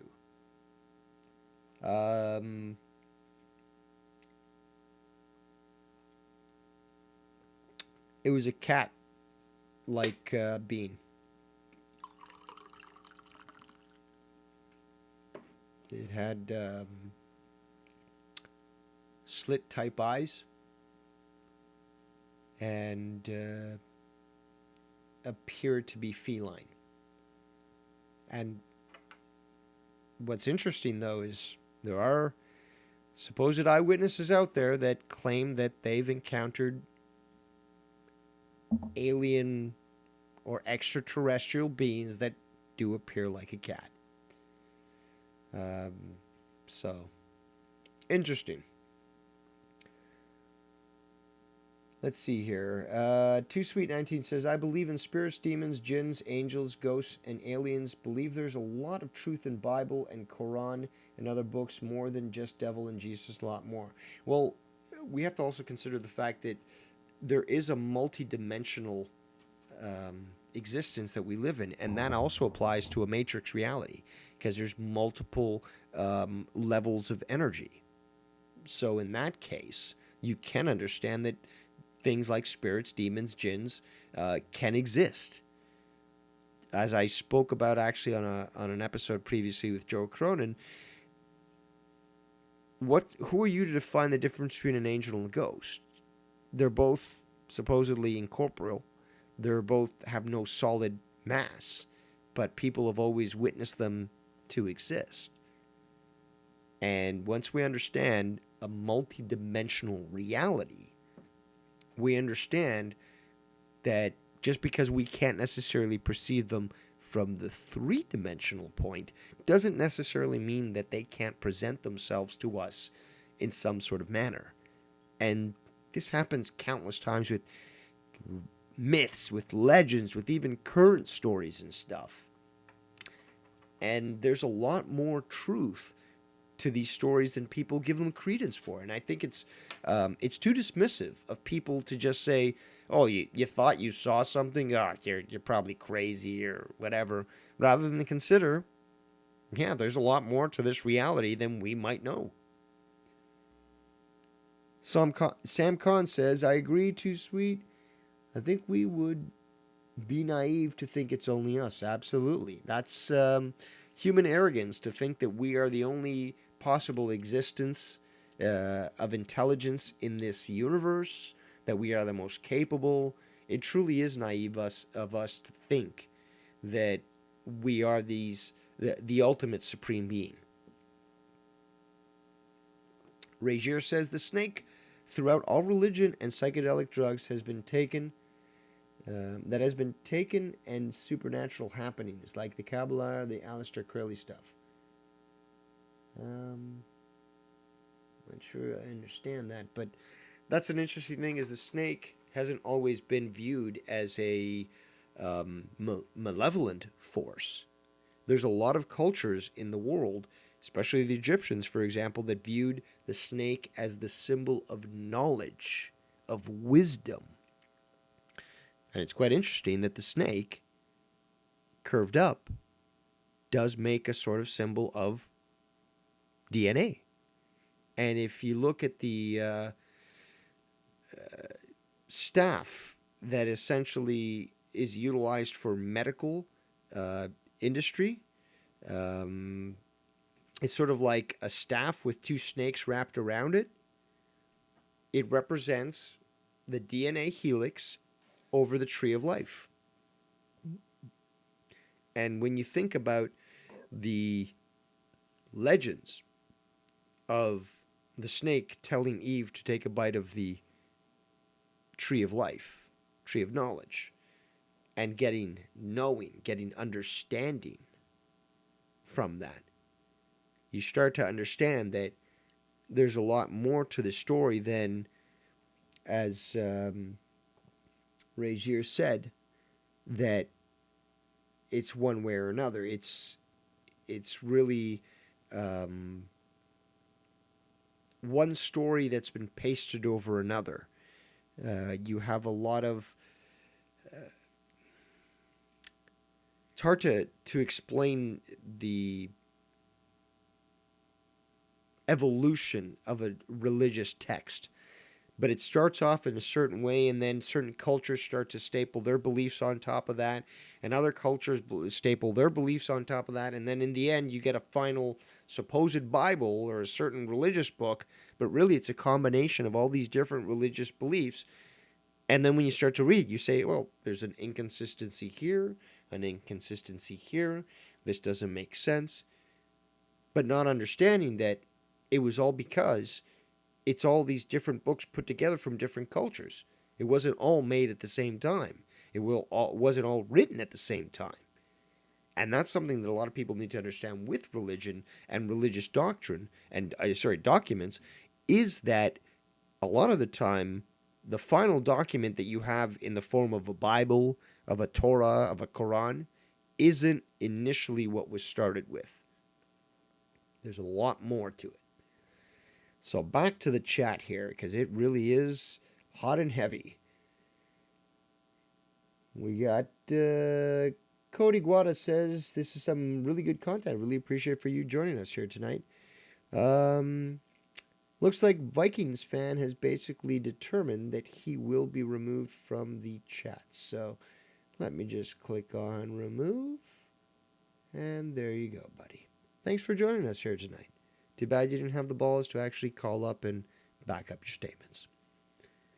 So, Regier says David Icke doesn't tell you to go to the government, to go to the local government and to give a piece of your mind, but instead petition to have him speak for money so you can go home afterwards. Well, he's been banned from quite a few places from speaking. So, again, what's so problematic of someone speaking? If you fear what they speak, maybe they're speaking the truth. But if you let them speak knowing that you believe that they're a joke and that anybody of a sensible mind will laugh at what they have to say when they're allowed to hear what they have to say, and that's the biggest point of free speech, is if you truly believe in free speech, no matter how crazy an idea is, you're going to let a person speak that mind because you have enough faith in your fellow man for them to be able to listen to that and for them to be able to say, this is bullshit. This is ridiculous. I'm not going to listen to this. This is just garbage. Clearly I'm smarter than accepting this. And that's a big thing. We have to have enough faith in our fellow man to be able to make that decision. When we start to choose what they can and cannot listen to, learn about, that's when we're adding to this problem.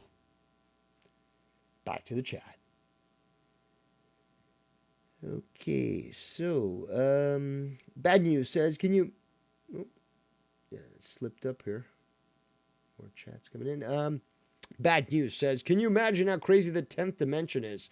I cannot. I live in 4 to 5 dimensions, to my knowledge. But who knows?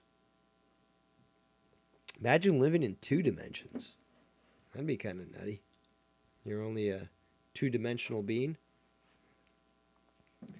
AJ Moore says, was on tour and this drunk guy that dug metal and loved the band, and he told us how many aliens we live, dude, by side with, and he mentioned car people in cloaks.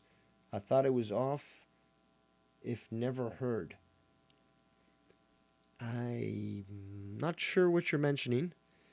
Maybe elaborate? Okay, so let's see here. I do apologize for not being able to catch up. There's really a lot of messages coming in here in the chat, and I do want to give them enough time and reasoning so that I can give them an appropriate response. Man of 1,005 holes says there's probably another Earth around, and we are the aliens. Interesting that you say that, because it seems to be that there's a theory that each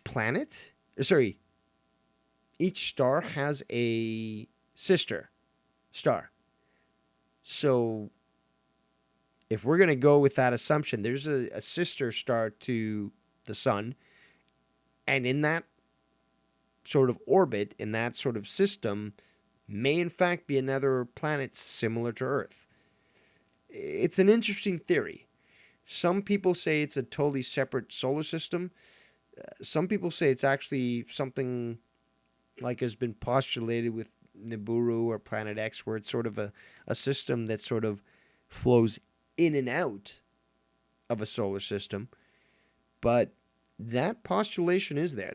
There are some people that have said that. So I'm always willing to listen to these sorts of theories, because to me, existence is awesome. If we truly live in a multiverse reality, which I do believe, everything's possible. Everything. So I would love to hear your thoughts, and I'm more than willing to consider them. Let's see what else here.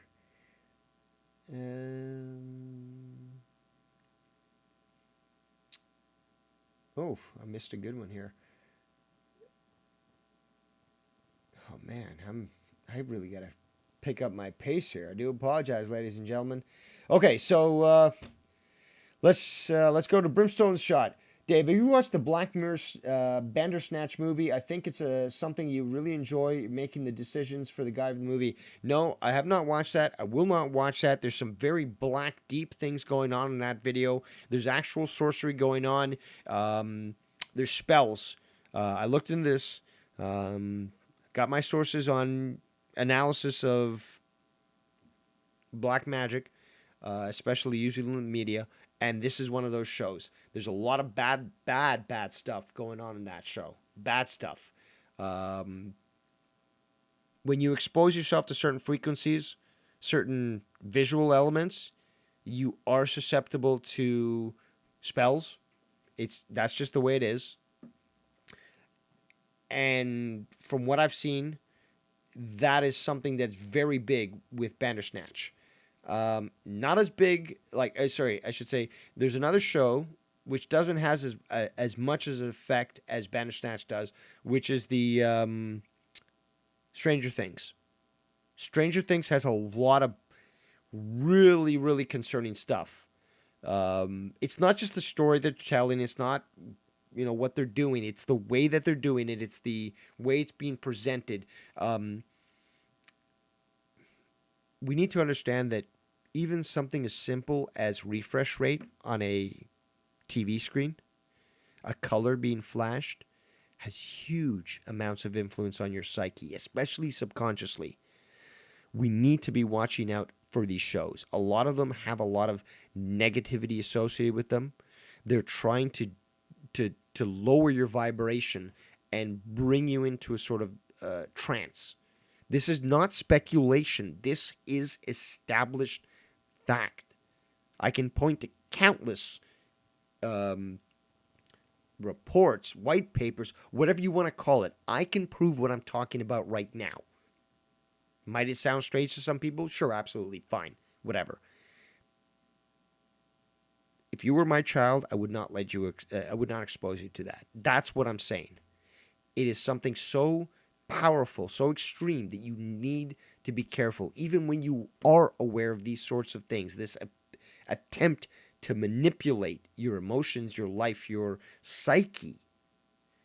You have to be aware of that because it's extremely easy right now, under the influences that we are, to control a human mind.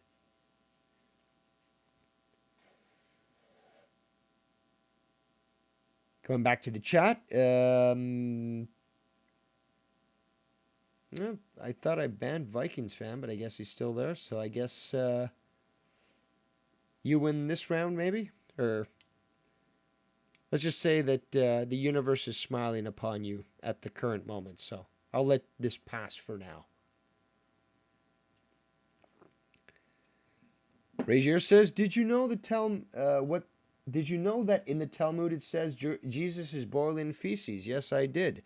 They also say that it's perfectly fine to rape a child that is 3 years old. There's a lot of evil in the Talmud. There's a lot of things that people are not aware of. And it's extremely sick, but once you start to understand that Talmudism is different from the Abrahamic religions, which in themselves have their own issues as well, you start to understand there's a huge difference. Talmudism, directly connected to Babylonian blood magic and dark magic, was resurrected for a certain reason at the time that it was. That's something that I hope to talk about in the future, but look into the Talmud. You'll realize that there's a lot of evil going on there.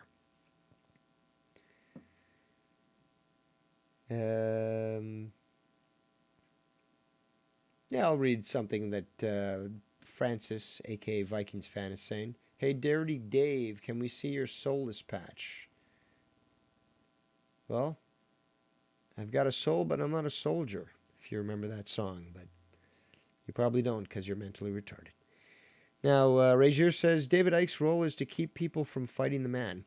Very interesting postulation there. There are many people that could also be applied to as well. I'm not discounting that absolutely. You could say the same thing about Alex Jones, for example. And the term that has been utilized is what's referred to as a steam valve. So say, for example, you get someone like Alex Jones who goes off the cuff. You give him an opportunity to talk.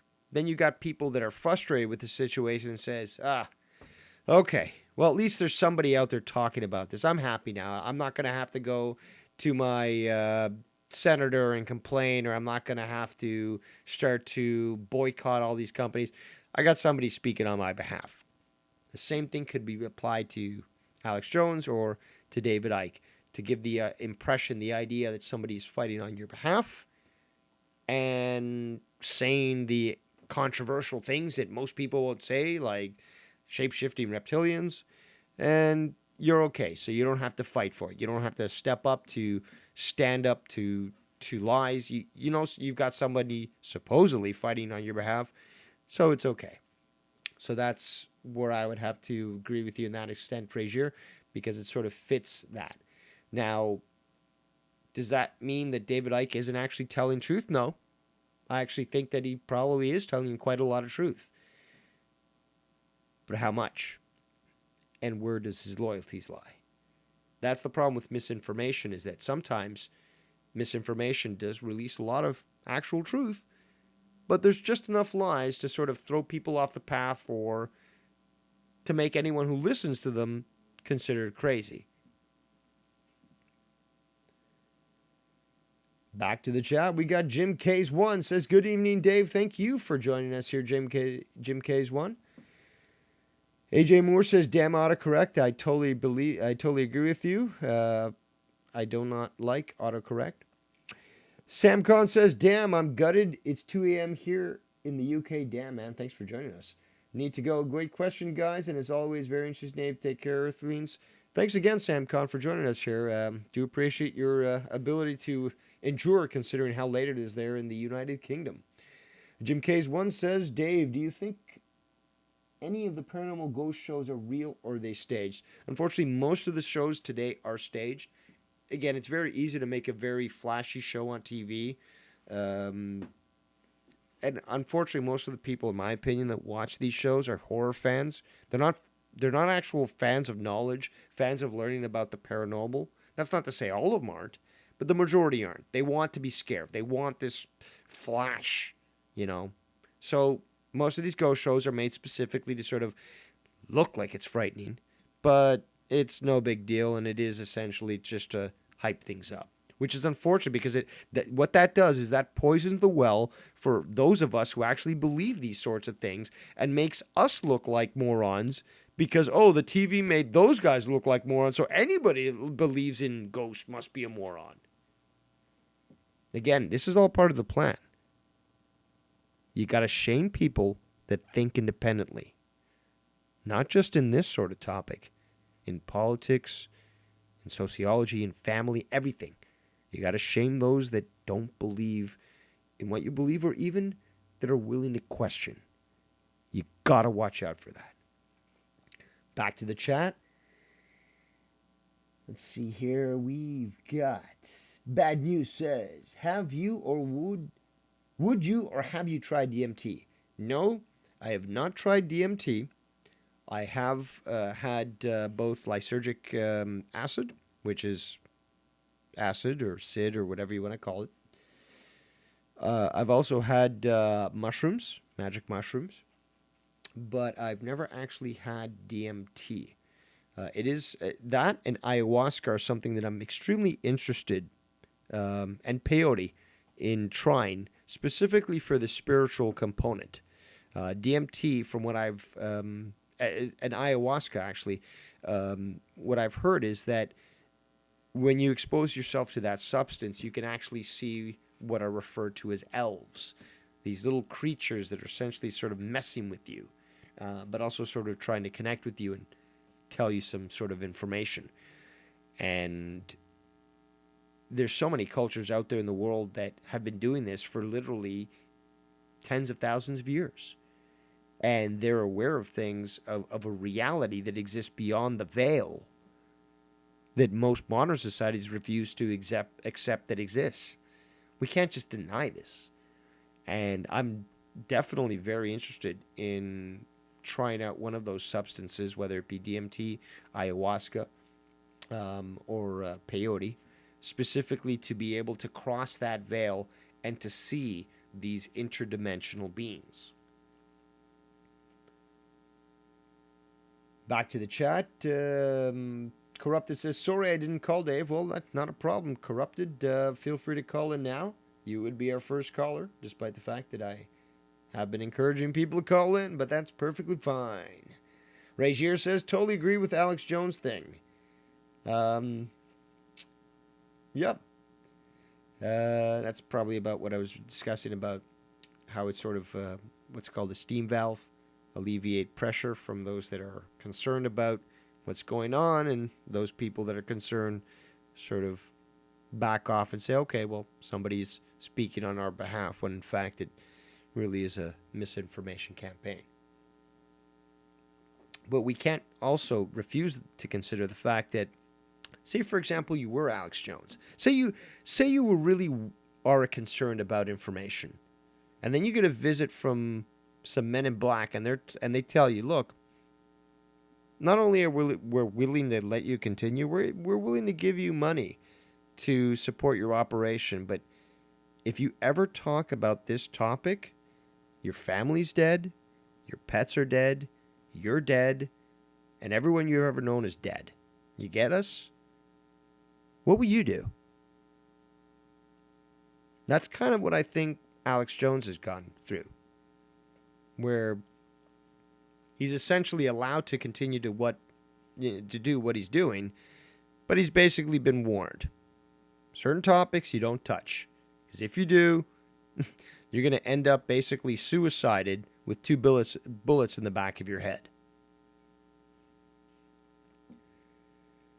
All right, so Brimstone's Shot says, Dave, you should create a website in case something happens to your channel. I like your thoughts on all the topics that you've discussed. Thank you very much. But one must remember that if YouTube strikes me down, I will become more powerful than they ever imagined. because I'll start another channel, and I'll continue to do that over and over again. The truth will come out. Nothing can stop the truth. It doesn't need to be defended. You let it loose, and it defends itself.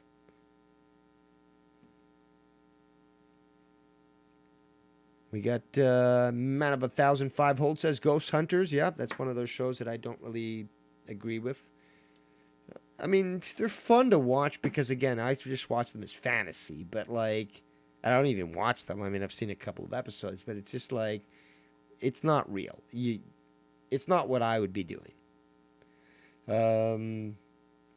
Stephen Langham says Ghost Adventures is too over the top with its reactions. Exactly. They do it on purpose.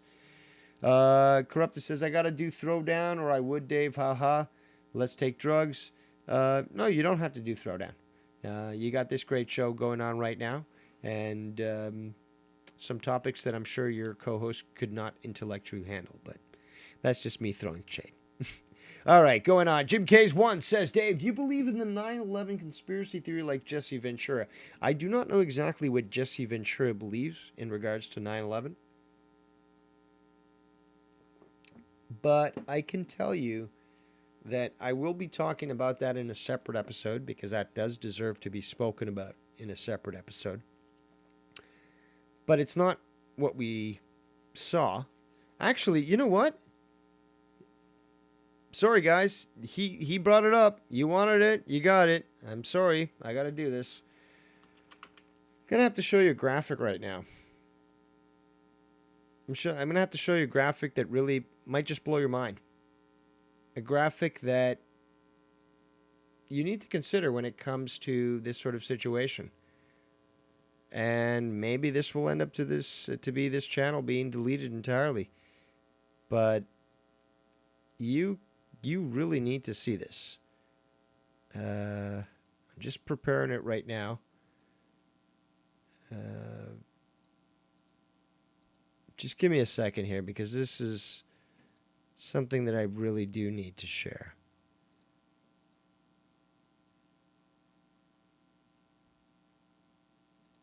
There we go. I'm gonna put this video, this image on screen right now. I'm not gonna say anything. I need you, the viewer, to think, to view it.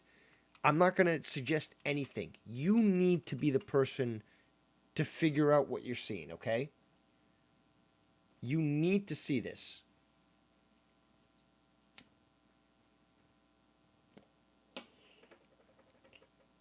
It's coming up right now, Too Sweet. I want interaction in the chat. I need you to tell me what you see, okay? I can't say what I think. I need you to tell me what you see. The image is right now on the screen.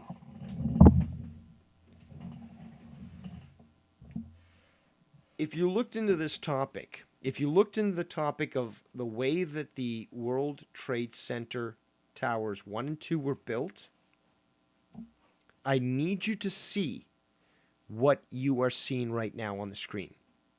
Okay? If I can encourage, and again, please, if someone could just call up and give their verbal talks here, because it would really help me out here to interact with you. Devious Dave Rose on Skype. But what I need, at least people to put in the chat, is what they see. I don't want to add to your mind or to your thoughts. I need you to write your descriptions and tell. There we go. Too Sweet 19 says it. See through the buildings, it seems like. Exactly. Exactly.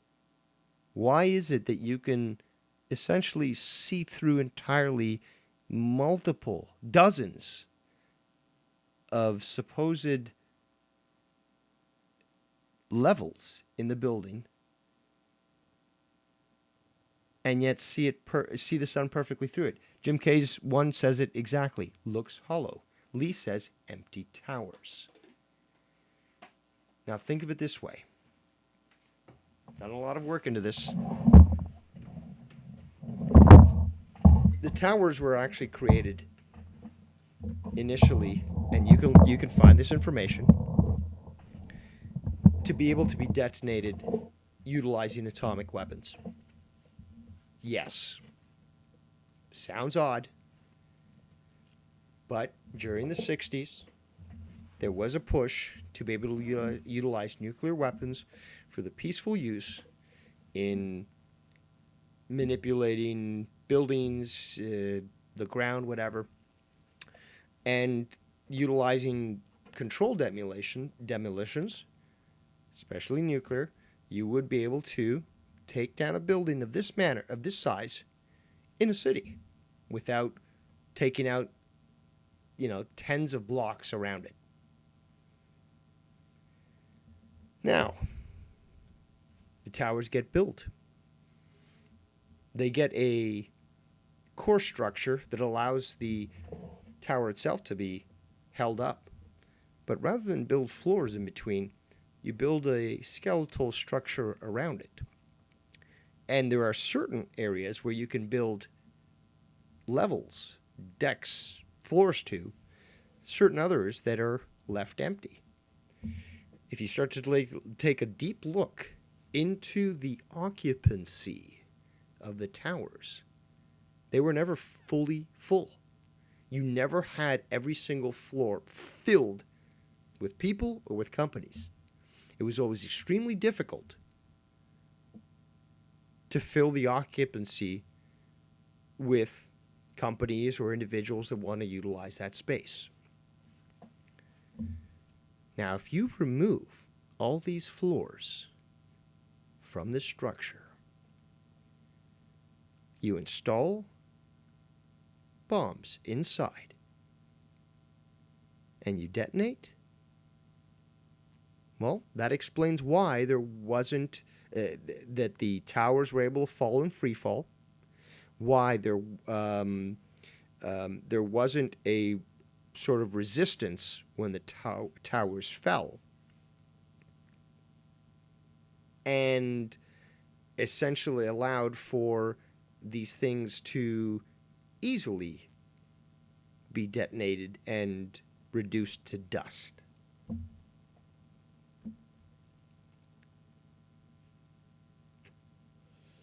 Now I'm just going to go into the chat while I leave that empty towers image up, as Lee said. That's right, Razier. Looks like the light's coming through the windows. Well, exactly. There's no floors. If there was floors in every single level of this building, that light would be totally blocked. There's essentially no floors in a lot of those areas. This is an actual photo, guys. Razier says also the $1 trillion that went missing from the Pentagon the day before the towers fell. Yes, I think it was about 2.3 trillion, but it was very convenient of them for that information to be lost, specifically at where that supposed plane hit the Pentagon, because that's where they were actually storing the logs and information in regards to all this missing information, as well as other crimes that were happening in the Pentagon. World Trade Center 7 housed, amongst many different organizations, the FBI, the NSA, the CIA, FEMA, and many others holding information in regards to federal investigations that were going on due to this missing money, as well as other federal crimes that were going on. And that building, not hit, went down. World Trade Center 6. Nobody talks about that. That got some debris landing on that, but that was destroyed as well. And nobody talks about what was in that building. Let's go back to the chat here. We got Stephen Langheim says, let me just back up here. Ryback Reeves says, bombs in the tower. This is already proven using video and seismic evidence. It's already proven. I mean, the seismic evidence alone that was recorded by stations throughout New York State proved that there was multiple explosions prior to the towers falling. Fact.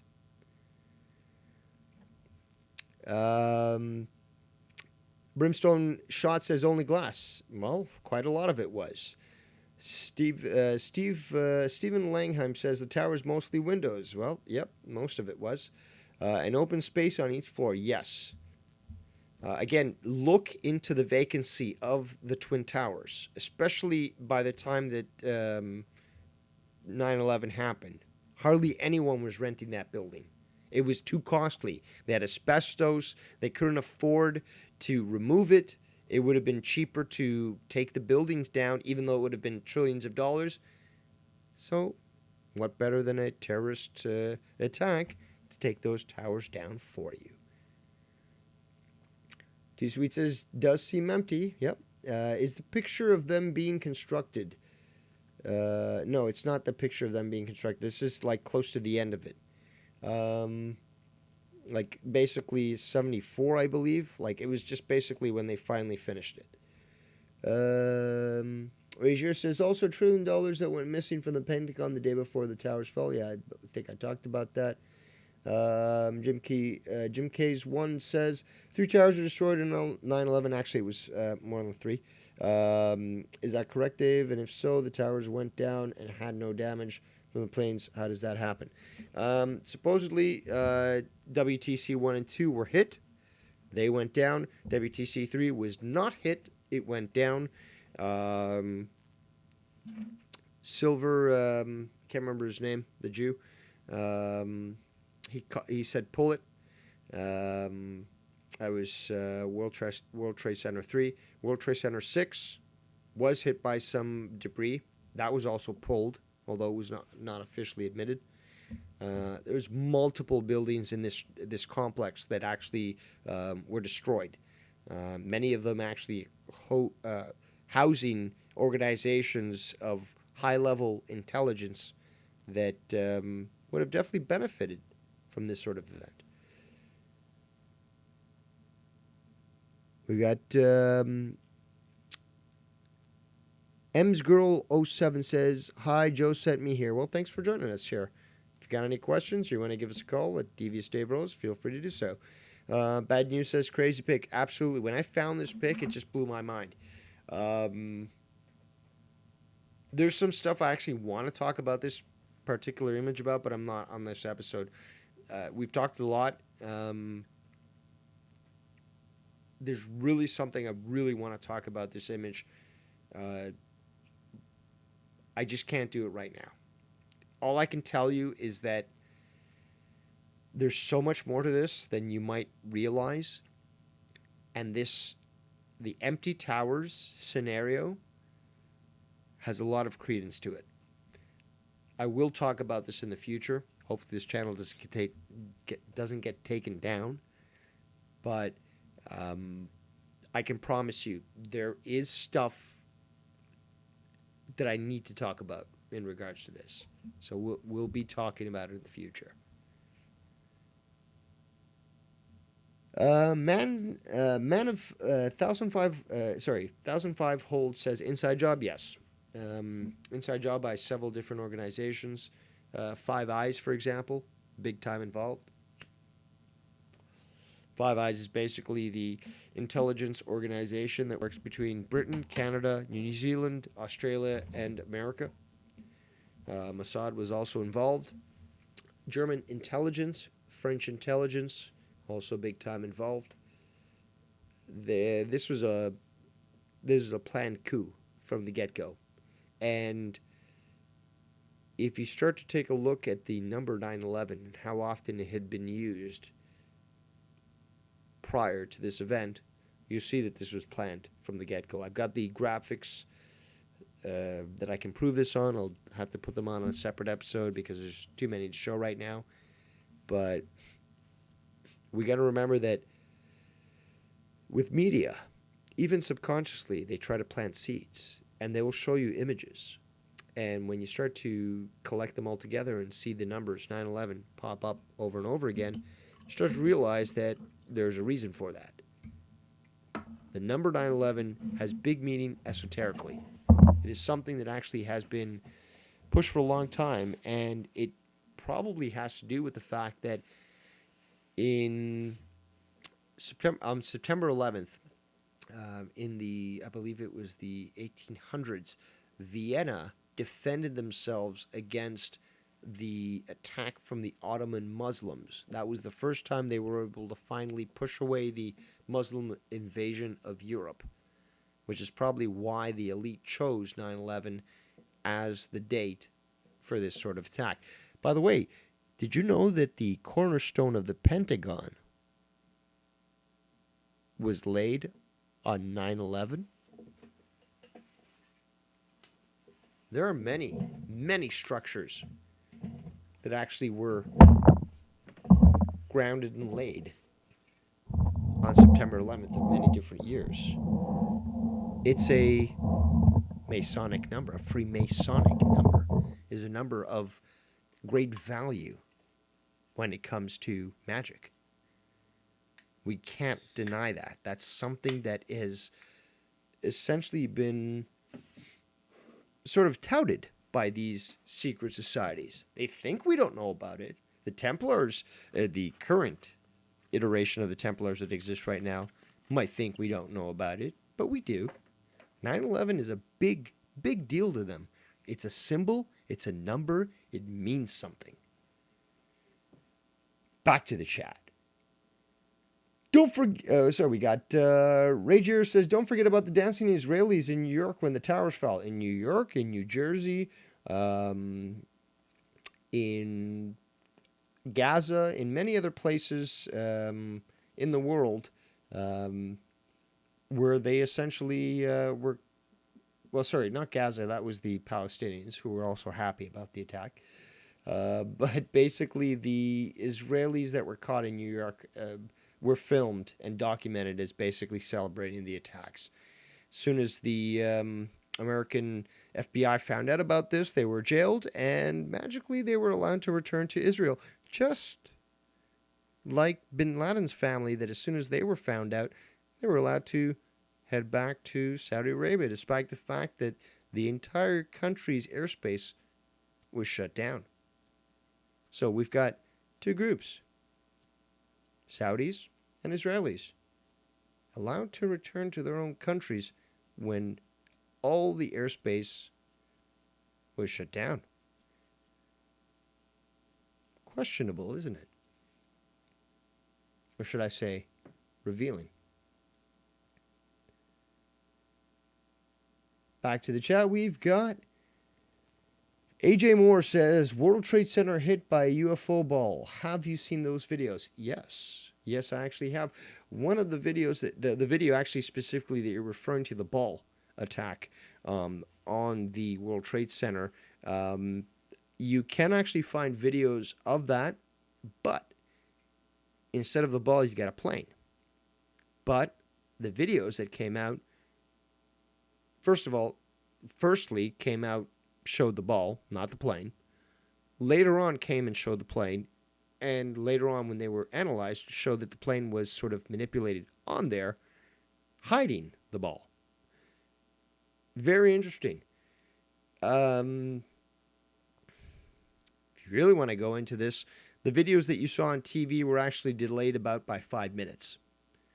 The technology that was being used at that point at several different locations, including World Trade Center 3, was essentially a new type of technology that could work real time. They could overlay live images or pre-recorded images onto a video, make it add like sort of After Effects like in Adobe to the image, and then upload it as a live stream to as in the appearance of a live stream, like a film recording, and the TVs were recording that. So, for example, the ball that was hitting the towers, that was delayed enough that they were able to overlay a plane onto that and make it look like it was a plane.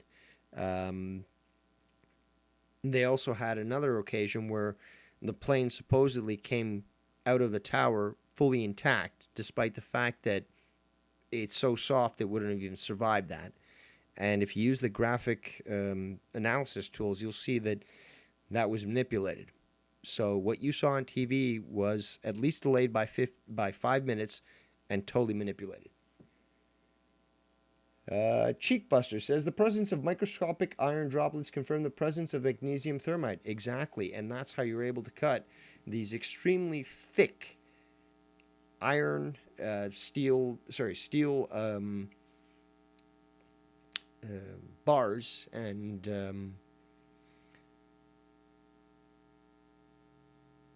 they're not barriers, but basically the structure system. That's how you're able to cut them so quickly and allow for free fall, is by the use of thermite. Thermite also being connected to essentially Army technology, which requires a lot of work to install. But when you have a weekend or two as the security company involved in controlling the World Trade Center, you can do that. And there were power outages over the weekend prior to 9/11 that occurred through the tower that many people in the building reported about, but which would have coincidentally allowed for these bombs to be installed in the building. And a lot of information then basically proves that there were explosive devices installed in the towers prior to that date. We've got Ragier says it's like one big tower right in the center. Yeah, that's the core structure. That's where some of the elevators were located, but that's also how the structure held together. It was the core structure that actually held the building's sort of structure together. It wasn't the outside of the building. It was basically the core that allowed it to do that. Brimstone's Shot says The Simpsons predicted it all along with other things. Well, The Simpsons and many, many other media publishments predicted this long ago. Aaron Russo, for example, he died a while ago. He was part of the elite. He came out and publicly talked about this, even talked about it with Alex Jones. He basically admitted that he was told the plan. He was told exactly what was going to happen on 9/11. And he came out and publicly talked about it. So there's a lot of people that came out and were aware of this. Man of 1,005 holds as well scary about the Pentagon. Yeah, well, the Pentagon also had bombs that were installed in it in the offices that were essentially established to examine this sort of corruption.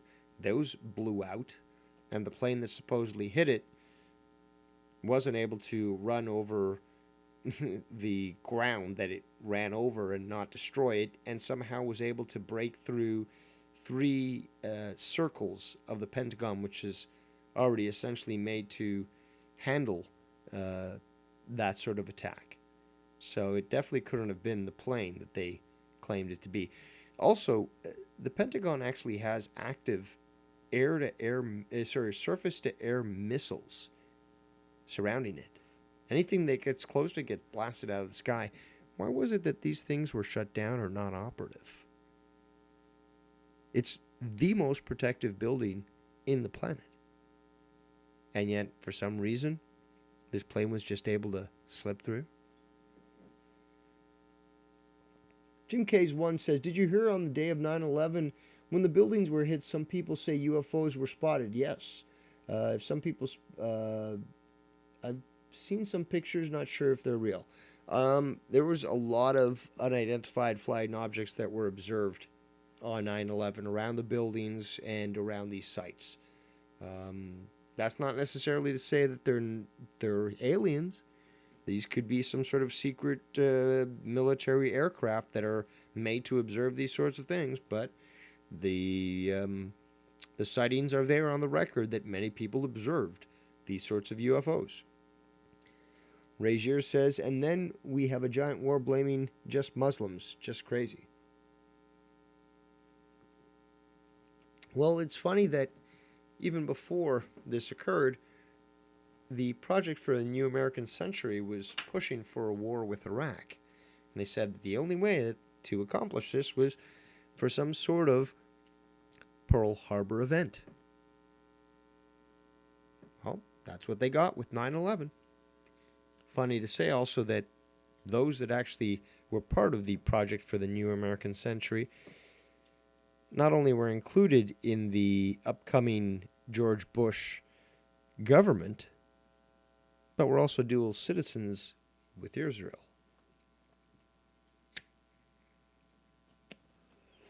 Bad News says, I found it weird that there wasn't a cloud in the sky anywhere in the USA that day. I remember that day like it was yesterday. And I remember that as well. The weather was perfect. The weather was beautiful. But that actually fits perfectly with allowing for something like this to occur. We already know that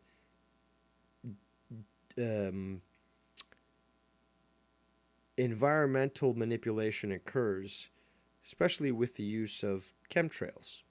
You might think they don't exist, but the patents prove that they're true, the UN proves that they're true, and the US military government proves that they're true. You can't deny it. They're true. And knowing this, you understand that it's very easy, while utilizing this technology, to essentially create the perfect environment for you to have clear skies to do exactly that. I'm glad that you had your eye open for that, because it's a big deal. Let's see here. Back to the chat. AJ Moore says, I saw those newscasts live.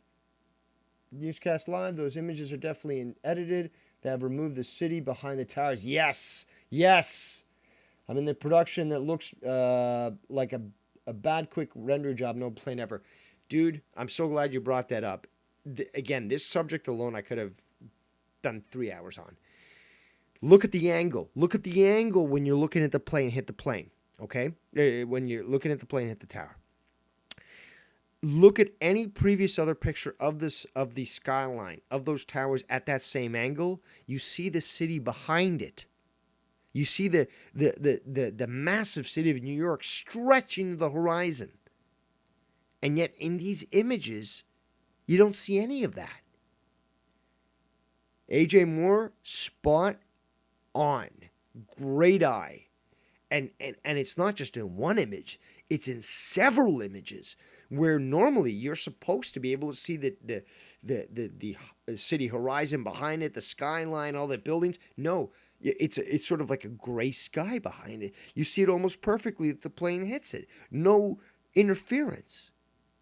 And many people, because of their misunderstanding of either the cityscape or perspective, they don't understand that the image has been totally edited and there's areas behind it that should be showing up that aren't. It's incredible the amount of manipulation that's gone into these videos. And we're talking about technology that we assume was available in 2001. And look at where we've gotten right now. Back to the chat.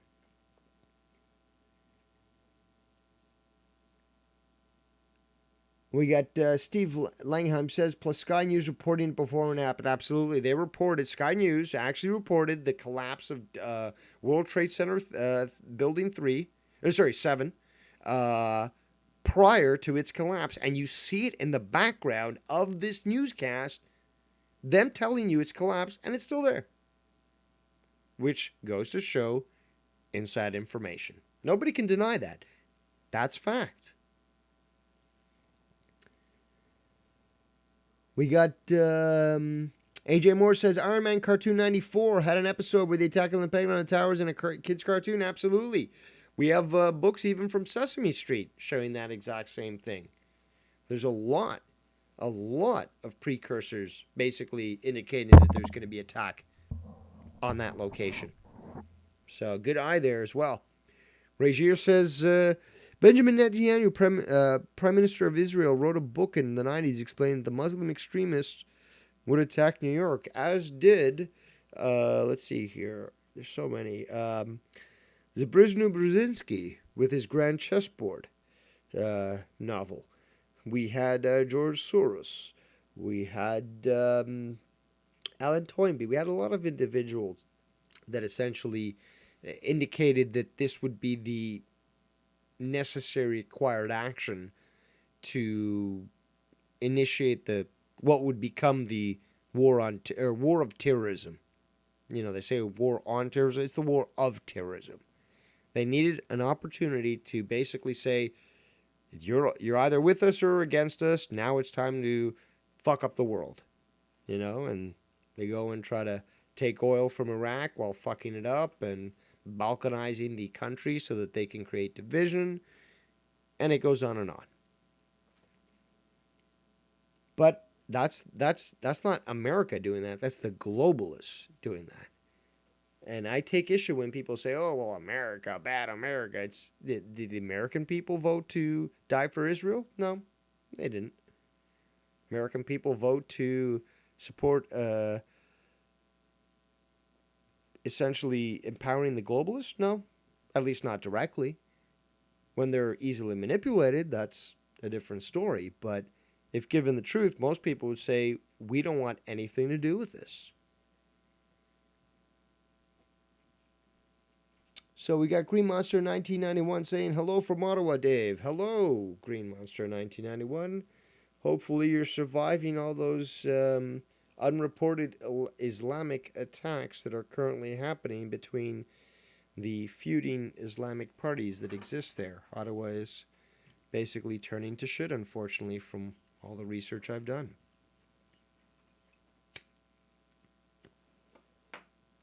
AJ Moore chimes in with, it's like they changed the chroma key background, the editing images okay to gray and brown compared to the clear skies. Dude, you fucking know. You already have a clear image, and you want to call, if you want information, deviousdaverose@gmail.com. I can maybe send you some information, but it sounds like you already know what's up. Sounds like you already have the eye necessary to determine what's real and what's fake. And really, once you have that knowledge of how the technology works, this thing falls apart like a fucking puzzle. It's so easy to start to see once you realize how the technology works and where to look to see where it's being utilized. It really is mind-blowing. Once you realize how the technology has been used and what it's hiding, it's amazing. It really is. So Green Monster says there was a few videos a few years back where it shows the different news outlets reporting the towers dropping before it did. Yep, well, we just talked about that. Just look up BBC WTC 7 collapse. And you'll find that video.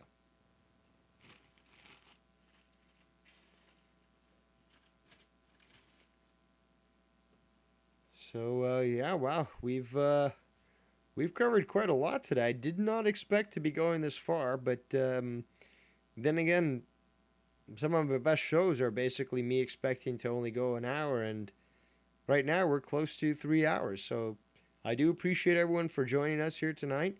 A lot of great interaction, a lot of great questions in the chat, and a lot of great stuff to discuss. Didn't get as many calls tonight as I would have hoped, but then again, that's perfectly fine. We did get some interaction here in the chat and such, but I'm always open to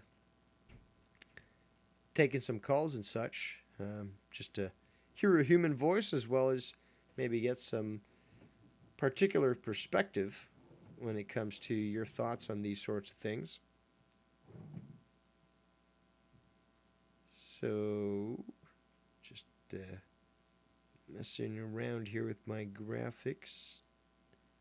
There we go. Oh, I think it was enough showing that image, but I think I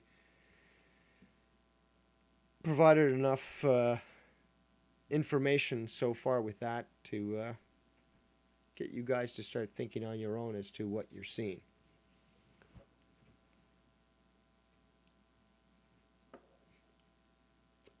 Brimstone's Shot says, "Do you watch Slammed Ham?" No, I do not. I do not know what that is.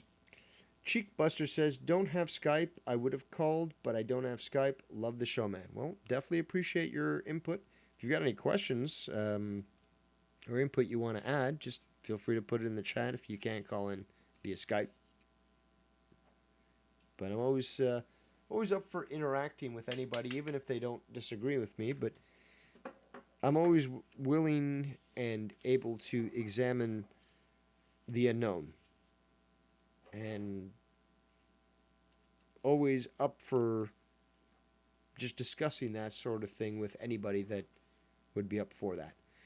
Ryback Reef says JFK assassination was an inside job. Absolutely was. And if you actually look into this, you're going to find a, you know what? I'm gonna get that photo for you right now. There's a picture of Lyndon B. Johnson, who essentially is winking at one of his advisors after the assassination of JFK. So I'm going to put that in the graphics right now so you can see what I'm referring to. But essentially, this individual was photographed as taking a wink at Lyndon B. Johnson after he was just sworn in as President of the United States after JFK got assassinated. And it's very interesting because when you start to take a look at it, it's almost definitive that Lyndon B. Johnson was involved, as well as many other parties. But he was the one essentially to take control. After all, he was the vice president. So I've just put that in the images right now. It should pop up in a second, but take a look at this. Take a look at this and think for a second.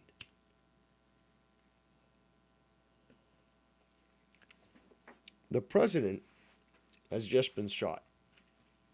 His wife is there with his blood still on her.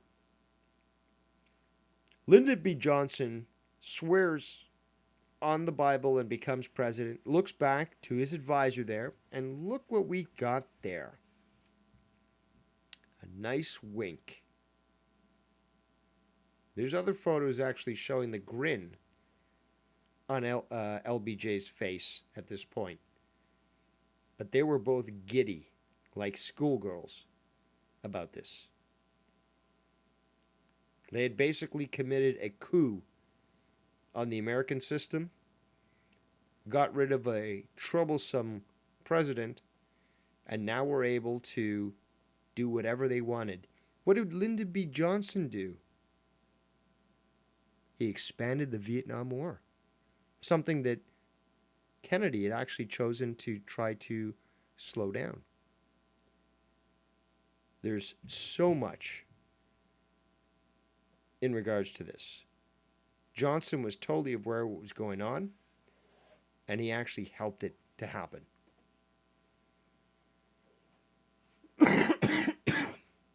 Excuse me. So, the JFK assassination was an operation by the deep state utilizing several different characters, whether it be Cuban hitmen, CIA operatives, including Harvey Oswald. Although he wasn't necessarily a shooter, he was a patsy, but the CIA was definitely involved in that. FBI was involved in that as well.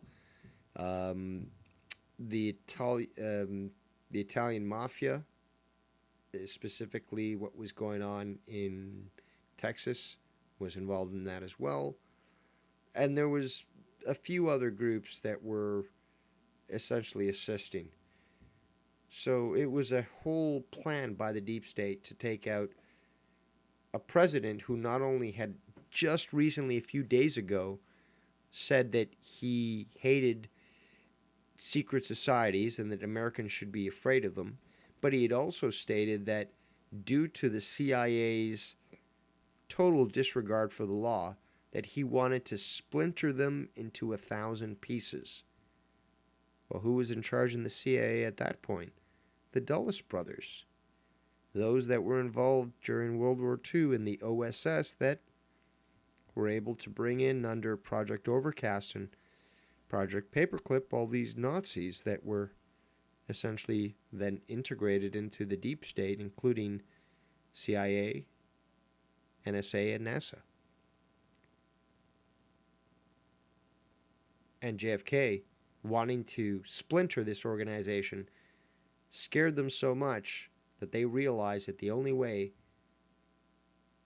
to continue with what they wanted to do, remember, big money funding for the CIA is weapons dealing, drug dealing, human trafficking, and prostitution.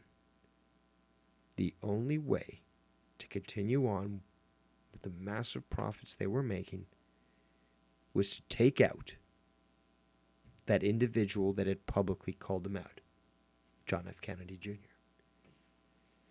Now, that's not to say that JFK didn't have his own problems. He was a womanizer.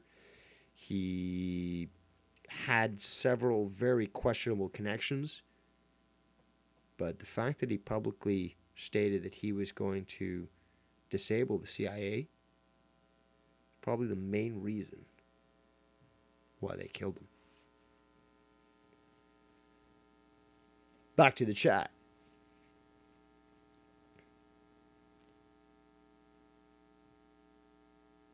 Let's see here. Brimstone Shot says the YouTube channel that covers creepy and weird videos. Not sure which one that is. AJ Moore says I'll call in. Let's go overtime. Okay, well if you call in, let's go overtime. Already we are at 2 hours and 57 minutes. I do appreciate again you joining us, but if you guys call in, I'm more than willing to continue to go on with this. After all, I am doing this to share my knowledge with you, and if you guys weren't here, I wouldn't be either. So, Green Monster 1991 says, you going to be monetize this tomorrow? I do not know. Maybe not. I don't know. That's right now I'm focused on all this crazy conspiracy stuff, as they would like to label this.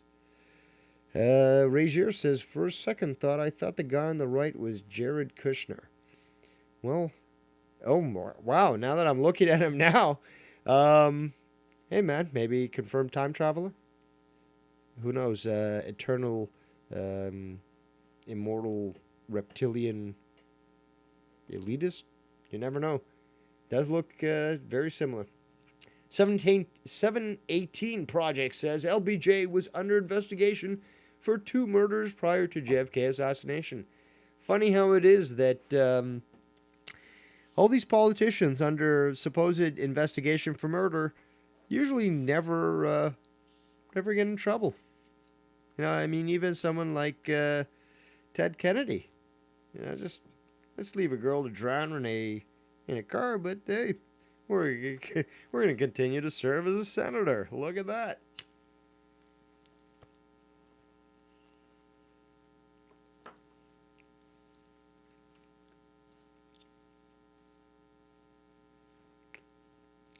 All right, so let's see here. I think I've covered just about everything I could cover tonight. I did try to cover a lot. Great interaction from the chat. Had me talk about some more topics, but initially started about what happened in New Zealand.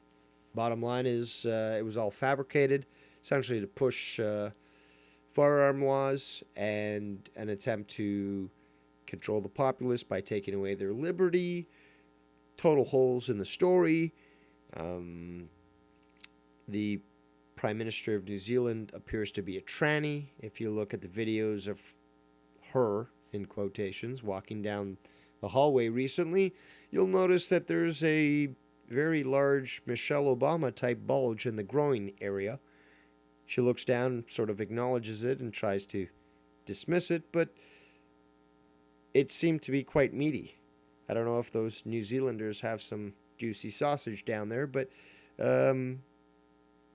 Jacinda, the Prime Minister of New Zealand, appears to be a transsexual. Look up the videos, make up your own decision, but seems very obvious that Michelle Obama now has some competition.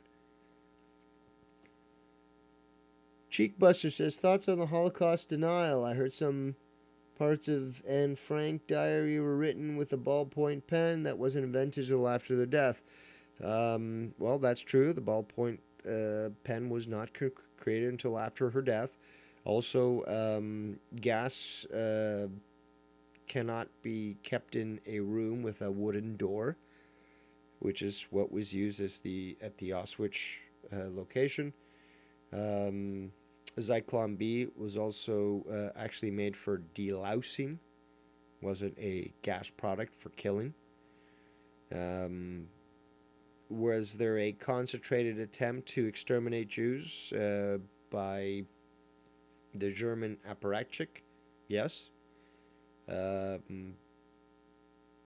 Did much of that become attributed due to the labor camps that were utilized for slave labor?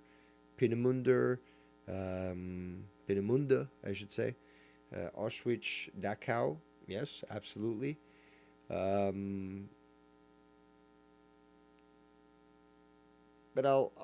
let me ask you this. Let me say this.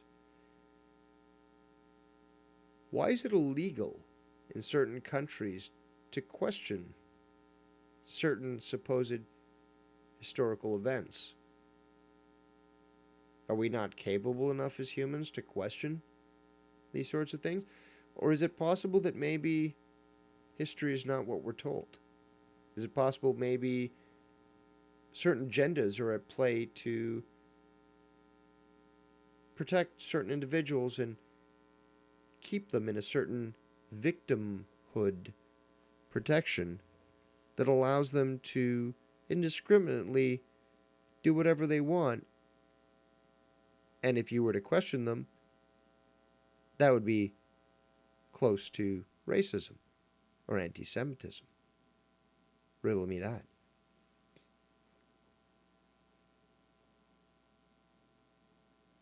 Razier says, National Socialism, Warner von Braun, NASA, Walt Disney, Soviet Union, communism, all connects.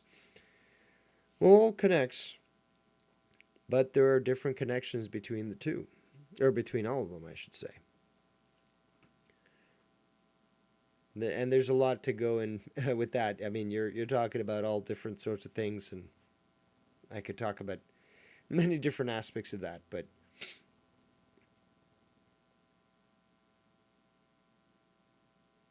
so it looks like our viewer count is going down slightly. I'm assuming that maybe Joe Cronin is online and doing his show. So I can't blame you for wanting to go there if that's the case. Again, I'd be willing to continue going on if somebody was willing to give me a call on Skype so that we could continue a discussion, or perhaps I could maybe take a break from talking and let somebody else talk. But if there's not going to be any further sort of interaction, I think I'm going to wrap it up. I think we've gotten a really good time tonight. I mean, especially considering it's just been me. I've been alone.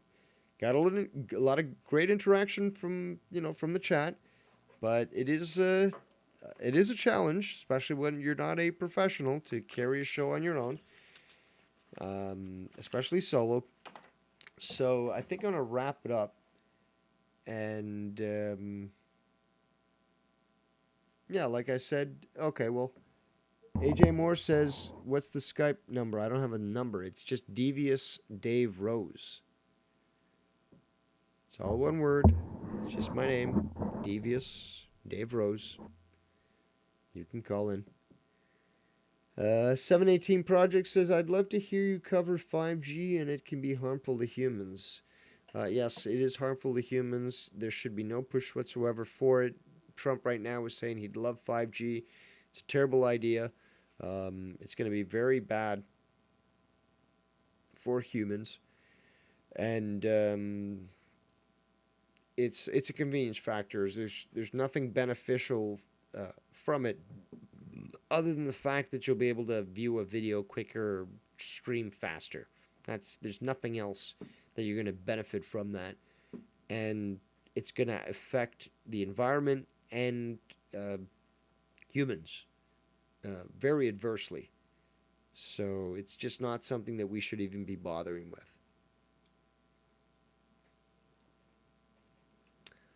So AJ Moore, are you going to call in or what?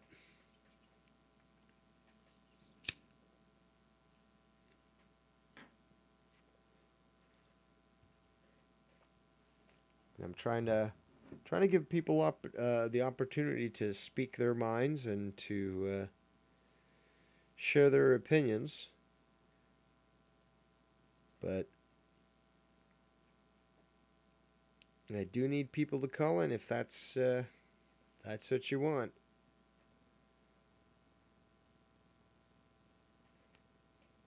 I'll give it a couple more minutes. If I don't get any calls in 2 minutes, 3 minutes, basically call it a night, and that'll be that.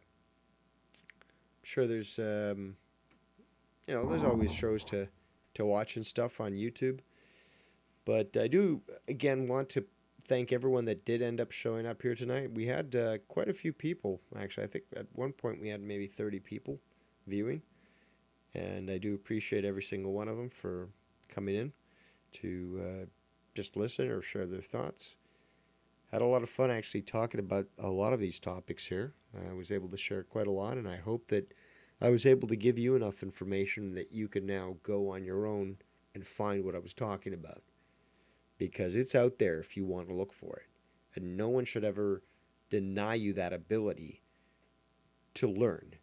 And if a government, like New Zealand, for example, tells you you shouldn't share a video or you shouldn't watch a video just because it's wrong think, it's bad, well then you know what needs to be done. You know that the truth is more important.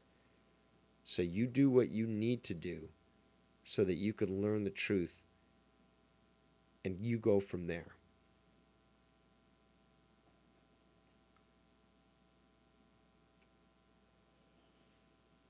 Now, on that note, we're going to wrap it up here. I know that we've been wrapping it up a little bit. But again, I was trying to give the opportunity for others to call in, to share their minds and stuff, and that's all good because we did get some great interaction here. So, on that note, I'm going to call it a night. I'm going to appreciate every one of you for watching, listening, interacting. And I hope to speak to you within the next few days because I do have another video planned. And I'm always open to covering perhaps a topic that you want covered. But that being said, I plan to be having another episode hopefully within the next few days just to try to keep things consistent and give you some more information. Never stop questioning. Never stop thinking for yourself. And always keep your eyes to the skies. Thanks for joining us here tonight, guys. We'll talk to you next time.